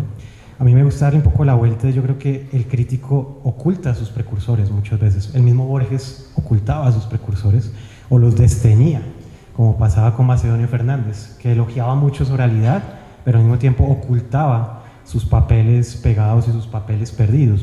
Yo pienso que en el caso de Rafael Gutiérrez Girardot pasa un poco eso. Pienso que él, de manera consciente e inconsciente, es algo que estoy trabajando, todavía no tengo del todo claro, ocultó sistemáticamente la revista Espiral, la editorial Espiral, y la figura de Clemente Airó. De hecho, en el famoso texto de Gutiérrez Girardot, que está en el Manual de Literatura Colombiana, cuando habla de la generación de medio siglo, dice, era la generación de Piedra y Cielo, eran poetas que imitaban la poesía española, y deja completamente por fuera, o por falta de interés, o por otras razones, toda la poesía en parte del Pacífico colombiano y de las regiones colombianas, que es lo que a mí me interesa, tanto poesía como cuento, que fueron publicados a finales de los años 40 y principios de los años 50 en la revista Espiral. De hecho, uno de los poemas de los cuales voy a hablar, de Elías Martán Góngora, se publica en 1944. Está en la Biblioteca Afrocolombiana y es un poema de su libro sobre litoral, Evangelios del Hombre y del Paisaje, 1944. Entonces me llama la atención ese gesto de sepultura, de cómo un crítico puede sepultar una gran cantidad de autores y de voces alternativas, divergentes, que no tienen realmente nada que ver o muy poco que ver con esa etiqueta de generación Piedra y Cielo. Entonces, para mí el trabajo de la crítica en buena medida consiste en un trabajo de desmontaje. Me gusta mucho retomar una frase de Kafka, cuando Kafka decía que los ratones de biblioteca les gustaba taladrar los documentos, horadarlos, es la expresión que usa Kafka. Después Benjamin lo usa en un sentido un poco más polite, más diplomático, cuando dice que hay que leer la historia a contrapelo, pero me parece que la figura del topo y del ratón es mucho más violenta, es mucho más agresiva. No es leer la historia a contrapelo, yo creo que es un poco más radical, es un poco más agresivo y es realmente horadar la historia, es decir, ir un poco más allá para retomar nombres como Elías Martán Góngora, Manuel Zapata Olivella, Arnoldo Palacios, Natanael Díaz y muchos otros que realmente en su poesía y en sus cuentos no tienen mucho que ver con la poesía de Eduardo Carranza o la poesía de Jorge Rojas, que es a lo que se refiere Gutiérrez Girardot. Voy a citar brevemente este comentario de Rafael Gutiérrez Girardot, publicado en esta compilación de 2 tomos, Ensayos de Literatura Colombiana, publicado en Medellín por la editorial Un Aula. Decía esto Gutiérrez Girardot: ¿en qué consistió la revolución de medio siglo, la revolución de Piedra y Cielo? Responde él mismo: consistió en un salto mortal sin ningún peligro. Los mozos, como los llamaba el admirador de la Catedral de Colonia, habían atravesado el mar y en la península maternal habían recogido los frutos de los frutos de los frutos que había sembrado Rubén Darío. Los poetas de Piedra y Cielo descubrieron lo que ya se había descubierto en América Latina. Fin de la cita. Pues justamente no, justamente lo que encontramos acá en estas publicaciones es lo contrario.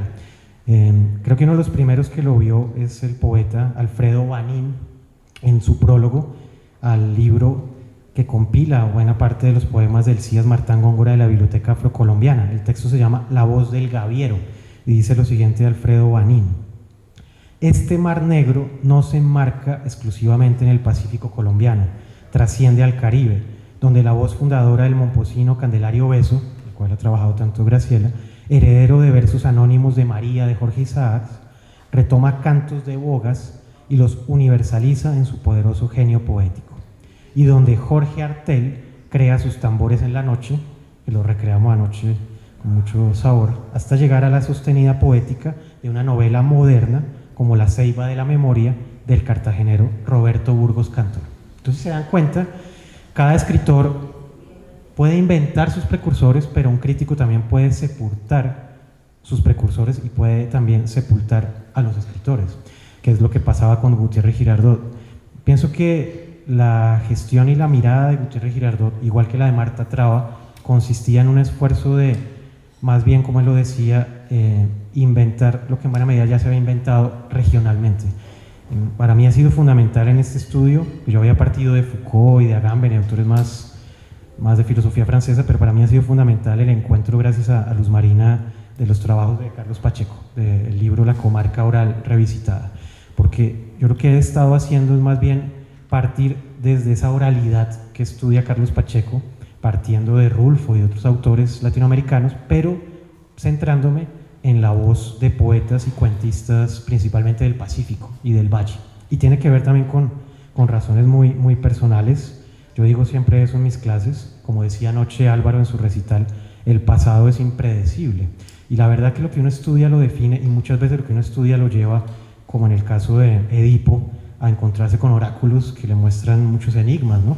Y yo me he venido cada vez más fanatizando con Cali, con el Pacífico, y en buena medida tiene que ver con el descubrimiento de un abuelo caleño, y lo digo acá, tiene relación porque justamente hay unas corrientes subterráneas, es decir, yo lo que veo es que Gutiérrez Girardot buscaba ante todo la formalización de un canon, es decir, crear una familia legítima de literatura colombiana, y de ahí su énfasis en decir que la literatura colombiana era algo mediocre, que era una literatura de parroquia, que era una literatura de folletín, con unos términos muy despectivos que seguramente aprendió de Borges. Borges, todo hay que decirlo, era de amores profundos y de odios profundos.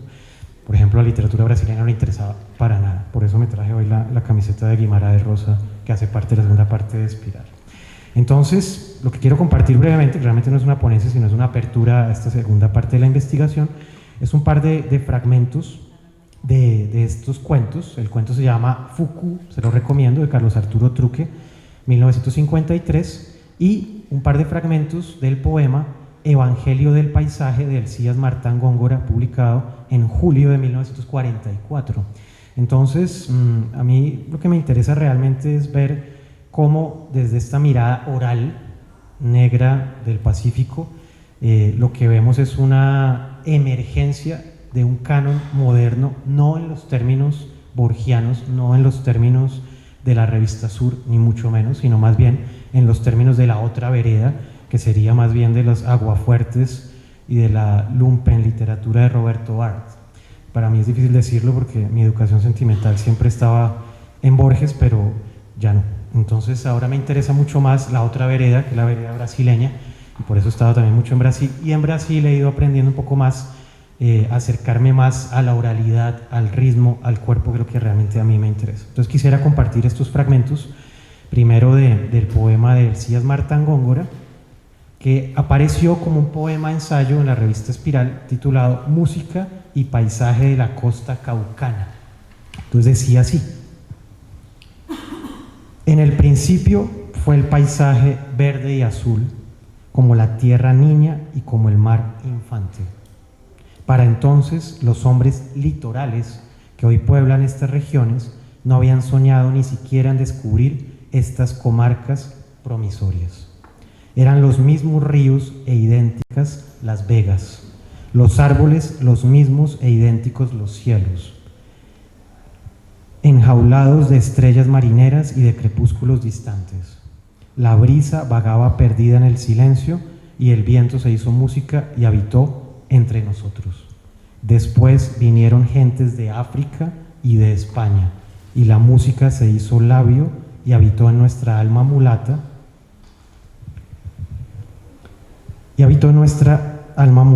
y melodiosa, como si fuera un cascabel de júbilos. Venid, amigos, y bendecid con mi voz al tronco del árbol, en donde un día el rústico construyó el cununo y el tamboril trasnochador, porque ya son muchas las horas que ha repetido su canción monótona. Venid, amigos, y bendecid el animal que nos donó su cuerpo para el bombo, porque quiso hermanarse con los bosques. Y oíd, amigos míos, que el negro canta. Tam tam, tum tum del tambor, responde el cununo, su hermano menor, y el negro cantor inicia un montuno su canto mejor. La marimba gime, marimba africana, la marimba canta, marimba mulata. Y así continúa. Entonces esto fue publicado en 1944, realmente no tiene, como les decía, mucho que ver con esa visión aparentemente cerrada de la capilla bogotana, que en buena parte era así. Claro, no hay sino que mirar las memorias de García Márquez cuando llegó a Bogotá en esos años, justamente en esos años, pero incluso dentro de la generación de Piedra y Cielo hay alguien como Carlos Martín, que fue el profesor de García Márquez en Zipaquirá, escribe un texto muy interesante que se llama Otras voces de Piedra y Cielo, que son las voces regionales, publicado en una antología de poesía por la editorial Espiral en 1949. Entonces, lo que encontramos, por ejemplo, en Hercías Martán Góngora es un llamado a un canto, yo diría, de otras resonancias, y sobre todo algo que resuena mucho con lo que trabajamos nosotros en el grupo, lo que ha mostrado Luz Marina, lo que ha mostrado ahorita Guillermo, y es cómo podemos plantear otros diálogos. Es un poco, yo diría, la línea de acción de nuestro grupo de investigación. Y por otro lado, otro ejemplo, y con eso ya termino, del cuento de Carlos Arturo Truque, que se titula El Fucú. Recuerden que, como aparece en el diccionario de colombianismos, el Fucú es como una especie de aparición que genera como una sensación de mala suerte. Entonces dice así, un fragmento del cuento, es un cuento muy corto. Esto se publicó en 1954 en la revista Espiral, antes de la revista Mito, que efectivamente publicó a Carlos Arturo Truque, pero más bien desde una visión un poco como lo que hizo Sartre con Jean Genet, como una especie de idealización de un mártir, porque el mismo Truque decía que él era comunista, negro y pobre, y que eran los peores defectos que podía haber en Colombia, en cualquier parte, y la revista Mito de Gaitán Durán y demás lo tomaron muy literal, un poco lo que hizo Sartre con Jean Genet. En cambio, en la revista Espiral no se presentaba de esa manera. Este es un fragmento del cuento. Hoy pueden los ojos asomarse al mar. Hay una vieja balandra tirada sobre el lodo. El hombre puede oírse silbado por el viento. Es un nombre que suena a brisa limpia, la Marianita. Sobre ella se hizo hombre más de uno. Subieron barbilampiños a frotarse tormentas en las mejillas y regresaron con la barba negra y el tórax más fuerte. Nadie la recuerda porque ninguno quiere dejarse arrastrar al pasado. Solo hay un hombre que va todos los días a conversar con ella. Se llamaba Emiliano Torreblanca. Ahora le dicen el Fucú. Y en su memoria ya no hay sitio para el día en que empezó a ser marino. Fue el capitán de la Marianita. Y es un cuento que habla de un hombre que se embarca y que naufraga en sus memorias, en su pasado. Yo creo que tiene una gran resonancia con lo que nos presentó Julio el miércoles pasado, con lo que nos leyó anoche de su cuento. De hecho, este Fucú es como una especie también de premonición del cuento que nos leyó anoche Julio en el after congreso sobre las vitrinas de Ámsterdam. Tiene un aire también a David Sánchez Juliado, otros narradores del Caribe del Pacífico. Yo lo que veo en común entre Hercías Martán Góngora y Carlos Arturo Truque es esa devoción y esa necesidad de dejarse arrastrar hacia el pasado. Pero es un pasado mítico, es un pasado que, como lo trabaja Carlos Pacheco justamente en la comarca oral, nos muestra los sedimentos de la historia. En cambio, Rafael Gutiérrez Girardot, también por su formación y justamente en buena medida quizá por esa necesidad de olvidarse de su propio origen y convertirse en un alemán 100%, era una mirada hacia adelante. Yo pienso que la mirada de Gutiérrez Girardot y Marta Traba era la necesidad de la mirada del faro que proyecta una modernidad que hay que alcanzar. A mí me interesa todo lo contrario. A mí me interesa la mirada del ratón de Kafka, que se deja arrastrar por la corriente, como diría Bolaño en El Policía de las Ratas, que es una continuación del último cuento de Kafka. Hay ratones que aprenden a nadar y hay ratas que saben nadar y que se dejan llevar por la corriente, no que siguen la corriente. Entonces a mí me parece que es una muy buena oportunidad este trabajo de archivos, de revistas, de autores regionales, no regionales en un sentido exótico, sino regionales en un sentido de emergencia de otras voces, nos permiten dejarnos arrastrar por la corriente hacia el pasado y olvidarnos de esa obsesión de ser modernos. Muchas gracias. Buenos días entonces a todos y gracias por su fidelidad de ánimo de permanecer tanto tiempo escuchando nuestras investigaciones. Gracias también a los estudiantes de la maestría por estar aquí. Bien, quisiera puntualizar dos cosas y agradezco a los colegas que me dejaron hicieron el trabajo de Chauffeur Machine y me dejaron el ambiente sembrado de sugerencias, de ejemplos y de coincidencias con la investigación que voy a presentar ahora brevemente.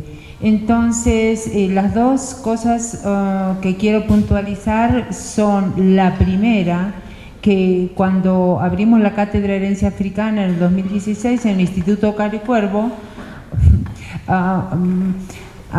pues fui como destinada al grupo de lingüística y después de varias reuniones dije, creo que estoy en el lugar equivocado, y entonces, aunque sí hubo una buena labor, que fue llamar a la línea en lingüística lenguas, literaturas y culturas de Colombia, 2 puntos. Y entonces indígenas, afrocolombianas, gitanas y de señas. Esto lo cuento porque luego pues vine hacia literatura y vemos que estoy en la línea de estética sociológica, que bueno, la estética sociológica tiene el lugar de enunciación, digamos, como sitio privilegiado, el lugar yo agregaría racializado, ¿sí? Es decir, en correspondencia con la literatura, las realidades textuales, pero ahora con los colegas de literatura comparada, todo el tema en común. Entonces, bueno, vamos a ver que esa suerte errática del tema y de la especialidad tiene una razón, porque realmente el tema que tratamos es un tema muy transversal y vamos a salir de los compartimentos estancos con que se ha concebido. El título de la ponencia es Poéticas de la Afrodiáspora, Nación Cultural y Fronteras Políticas y Lingüísticas. Y el proyecto consiste en la traducción de poesía afrocolombiana al portugués de Brasil, con la colega Sonia Queiroz de Belo Horizonte, de la Universidad Federal de Minas Gerais, cuya voz van a escuchar ahora en la lectura de los poemas en brasileño. Entonces, el otro punto que quiero señalar antes de empezar es que si no hay una vivencia de un tema, es muy difícil escribirlo librescamente. Nosotros conocemos la diferencia entre la crítica libresca del Caribe, por ejemplo, y haberse plantado como una semillita ahí en el Caribe y derretirse, achicharrarse bajo el sol de las tierras ardientes, comillas, ¿sí? Entonces, quiero decir, sorprenderse con esas realidades y quedar completamente fascinado. Entonces, mi vivencia en Belo Horizonte, Brasil, fue ver que ellos tienen un desarrollo impresionante de las literaturas afrodiaspóricas.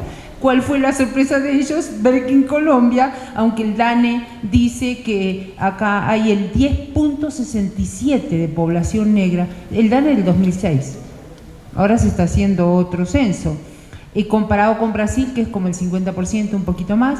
Entonces, sin embargo, quedaron muy, como dicen acá los bogotanos, aterrados del desarrollo que había acá de la crítica en relación y de la producción y de la publicación.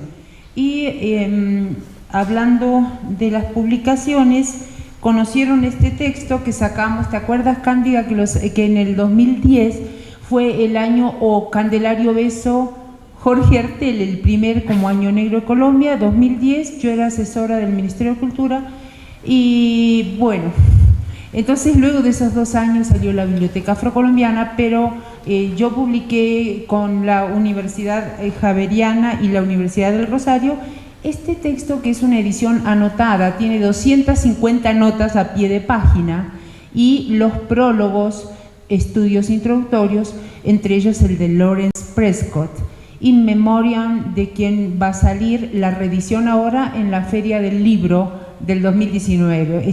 Y tiene palabras de nuestra directora Carmen Millán, que fue la discípula. Entonces, ya entrando en tema, pareciera que siempre hablamos de proyecto y nunca hablamos de cosas realizadas. Por eso muestro el libro para que vean que de vez en cuando concretamos. Entonces, en las poéticas de la afrodiáspora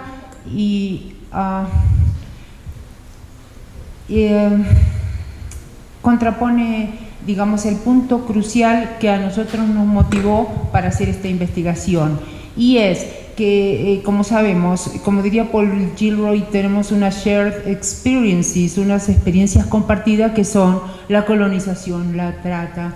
Aline Helg, la investigadora suiza que nos visitó hace poco, dijo: el descubrimiento de las Américas se podría explicar, y la historia de las Américas como el resultado de la trata negrera. Es decir, que sin ese proyecto capitalista no hubiera sido posible la conquista.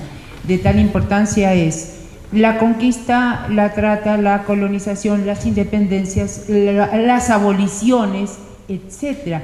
Es decir, naciones culturales son las naciones, como la nación afrodescendiente, que traspasan las fronteras territoriales políticas de cada nación y de cada lengua y promueven una especie de fronteras porosas a través de las cuales nos damos cuenta que separar por idiomas, lo que estabas diciendo, Guillermo, separar por idiomas es continuar, perpetuar la mirada colonial que dividía por las distintas lenguas del Caribe, cuando la teoría unitaria decía que todos bailamos el mismo ritmo y nos bañamos navegando el mismo bote, ¿sí? Entonces, el trabajo es una labor, una propuesta teórica, porque vamos a trabajar una reflexión acerca de la traducción postcolonial, es decir, ver la poesía de nuestro continente como el resultado de un juego de fuerzas de poder y no como una florcita que salió a sonreír al sol, como muchas veces se entiende la poesía, ¿sí? Como un hecho cándido, sí, pero sabemos bien que la poesía, siguiendo Adorno con su concepto de persocialización, es el resultado de un contacto neto del yo del escritor con el termómetro social. Si no, no habría esa recepción, ¿sí? Es decir, que cuando la poesía llega es porque toca algo que es profundamente de su tiempo. Entonces, nosotros partimos de ese concepto de lenguaje e identidad, porque vamos a ver en los ejemplos, como en el de Candelario Beso, que cuando él hace su experimento estético, y que en verdad no es que los bogas hablaran así, sino que la subregión momposina del Caribe colombiano tiene esa variedad dialectal, ¿sí? Que hace esas transposiciones. Veo por acá las lingüistas, pero yo también tuve mi año de lingüística en el Instituto Caricuervo, ¿sí? Esas transposiciones, por ejemplo, entre las líquidas L y R, ¿sí? O cuando dice Tarbé por mi Sambo Amao, ¿sí? Entonces hay aspiraciones de las heces finales, porque como también se aspira en el Río de la Plata, somos colonización andaluza. Es decir, el lenguaje y la identidad. Cuando digo lenguaje me refiero a lengua. Entonces, bueno, así surgió este proyecto con mi colega Sonia Queiroz de Universidad Federal. Se instaló el año pasado acá en Bogotá y después en Cali, Festival Petronio Álvarez y el fondo, el CIAS Martán. Es decir, hicieron entrevistas de campo, hicimos trabajo también con los poetas más nuevos y el proyecto nació un poco para ver cómo la dimensión global del fenómeno afrodiaspórico es el mejor antídoto contra esa visión exotizante regionalista que mira estas literaturas negras, que además el epíteto es completamente debatible, sabemos que es una piedra en el zapato, y entonces el hecho de ver que este fenómeno es global, y ya lo había dicho el negrismo, ¿se acuerdan del panantillanismo de los años 30 con Luis Palesmato, Nicolás Guillén?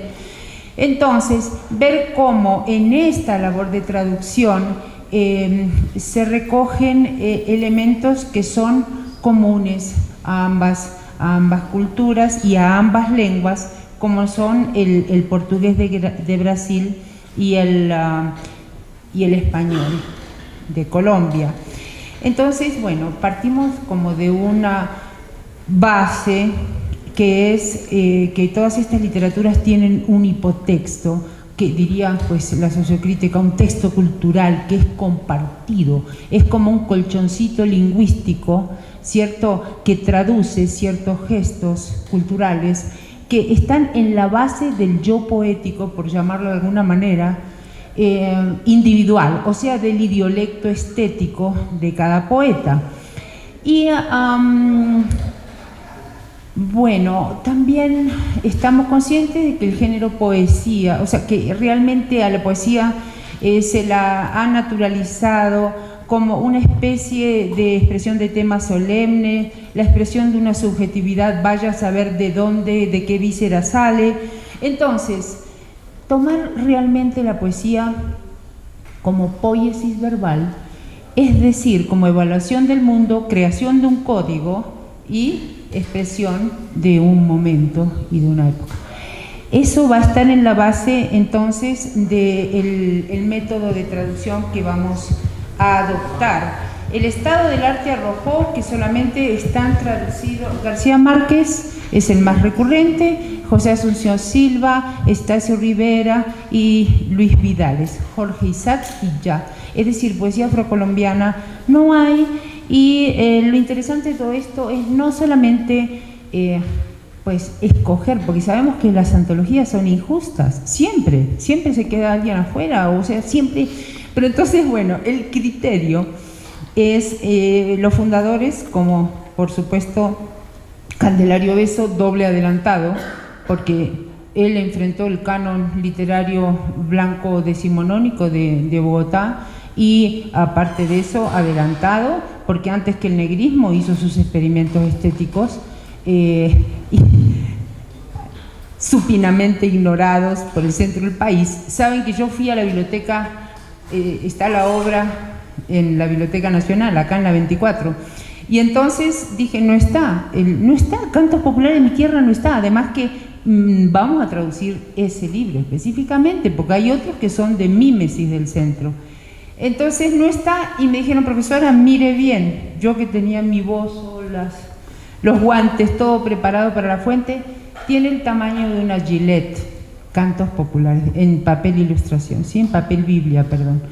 Entonces, ese libro ha sido popularizado, pero sin los paratextos necesarios, como para no reforzar la exotización, porque sí, cuando yo leo el canto de Remontará, es obvio, digo, ¿qué es esto? Y si eso lo ponemos en una clase, además en el libro Al viento salió traducido al español estándar. Bueno, como ven, los fundadores, luego poetas nuevos como Pedro Blas Julio Romero, Mari Grueso, pero también poetas que están más afincados en la oralidad, conocidos en la Feria de Popayán de Cali y en el Petronio Álvarez. Entonces vemos que como es más sencillo, voy a poner 3 ejemplos, no tengo reloj, así que por favor me ayudan. Sí, entonces, lo más sencillo es traducir cuando estamos frente a un poema en español estándar. Pero cuando hay esa experimentación lingüística, como tiene Marigreso, o como tiene Candelario, o como tuvo Nicolás Guillén, ¿se acuerdan de que te queja negro bembón? Tú no sabes inglés, Vito Manuel. Es decir, eso sí, Candelario lo hizo 50 años antes. Entonces, en esos momentos, ¿cuál es el desafío? El desafío es como encontrar cómo traducir esos giros que están en el dialecto momposino de la sabana costera, ¿cierto?, de Colombia. Entonces hay que adoptar una teoría, es decir, si nos ayudó mucho Haroldo de Campos, que es, seguramente ustedes lo conocen muy bien, sí, y él retoma a Roman Jakobson. Miren que Roman Jakobson dijo lo siguiente, dijeron, la máquina poética es un decir, bueno, estoy adaptando un poco a Jakobson a mi oralidad, pero en su ensayo de lingüística, ensayos, un segundito, los estudios de Jakobson, ¿sí? Donde está también el de lingüística y poética, que le publicó Harvard en 1959, los escribió cuando tenía 20 y pico de años. Ahí mismo Jakobson habla de transposición poética. Entonces miremos lo que dice. Si traducimos poesía, lo que hay que hacer es... ¿5 minutos? Ok. Voy a poner solo el ejemplo de Piña Pachupa. Entonces, si nosotros traducimos poesía, lo que tenemos que hacer es realmente generar el mecanismo representativo que tuvo el original, la lengua fuente. Es decir, tratar de no buscar ser fiel a la verdad del significado del diccionario, verdad entre comillas, o sea, no tratar de repetir literalmente una verdad que se consideraría fuera de todo contexto, sino más bien tratar de poner en escena el significante, la letra. O sea que nosotros sabemos que hay un isomorfismo entre el significado y el significante en poesía, ¿verdad? El mejor ejemplo son las paronomasias. Si yo digo infarme turba de nocturna, ¿sabes? Ese tur me pone a mí en una atmósfera lúgubre de las vocales labializadas y oscuras, que me da el significado de esa noche surcada de pájaros de mal augurio. ¿Sí nos damos cuenta? Entonces, tratar de rescatar eso. Voy a poner un ejemplo. Haroldo Campos lo llama transcreación. Tiene una cantidad de neologismo, hasta transparadización, transiluminación, que es la transposición creadora, es decir, reescritura, ¿de acuerdo, Luz Marina? Como reescritura, o sea que el traductor es un creador. ¿Listo? Voy a poner un ejemplo.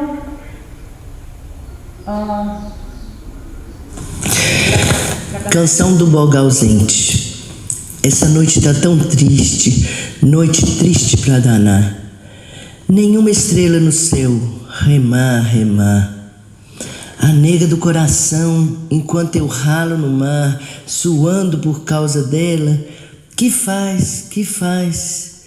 Vai que ama esse nego e suspira de saudade. Vai que nem lembra de mim, ai, ai, ai, ai. As mulheres... Bien, puse el ejemplo en portugués, vieron qué lindo que suena.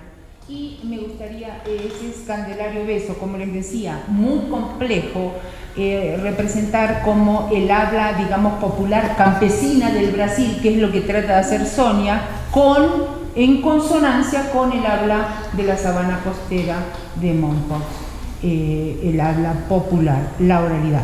Piña Pachupá de Mari Grueso es una belleza. Cuando le canto a mi gente me reencuentro con mi yo, una negra del Pacífico tomadora de borojó. Pues aquí me voy a sentar en esta playa de mar para ver si pasa un negro con cununo y con guasá. Y la sangre se me remolinea y me tengo que menear bien tu carrera negra, hacele pa' allá y pa' acá, que los negros cuando pasan empiezan a junjunear. Bueno, entonces escuchemos la versión en portugués. Pinha pra chupar. Quando eu canto a minha gente, me encontro comigo só, uma negra do Pacífico, tomadora de borojó. Por aqui vou me sentar nesta praia beira-mar, pra ver se passa um negro com cunune e com ganzá. E meu sangue em turbilhão põe meu corpo a rebolar. Rebola teu passo, negra, mexendo pra lá e pra cá, que os negros, quando tu passas, começam a ronronar. Que negra tão cadeiruda, e ela sabe rebolar, parece vai-vem de onda no mais forte temporal. Sí, bueno, ¿qué problema? Pues ustedes saben que es piña pachupá, es besar apasionadamente en Colombia. Yo no sabía, pero habíamos visto que eso de chupar una piña era muy sensual y muy, pero me dijeron, profesora, eso es besar. Y bueno, entonces, resulta que piña en portugués de Brasil, según los estudios que hicimos con Sonia, es como problema. ¿Estamos en lo cierto, Cándida, que es problema? Porque sí, se supone que es como una piel rugosa y que se pincha y a veces si uno se come el corazón es picante. Entonces, ¿cómo íbamos a traducir el título? Entonces, en esos casos se optó por dejar la palabra en español, como cununo, guasá, que son los tambores y los instrumentos del Pacífico colombiano negro. Entonces, por otro lado, vieron que la cadeiruda, o sea, el tema de las caderas de la negra, ¿se acuerdan de Luis Pález Matos con culipandeando la negra avanza? Es decir, es un tema es un tópico muy debatido. Bueno, y en este caso, carerura, porque Mari Grueso no dijo caderuda, sino carerura, con una asimilación consonántica, porque se gemelizó con la otra R. Y entonces, la traducción primero salía como de cara grande, pero no, era cadeiruda, que es de la cadera. Entonces, como para concluir, porque se me acabó el tiempo, este proyecto, como les digo, tiene esta primera etapa que con ese espíritu de diaspórico, afrodiaspórico, transnacional, y también como para sentar una traducción intercultural que hace tanta falta y entrar en diálogo con estas literaturas que tienen todo que ver con Colombia. Muchas gracias.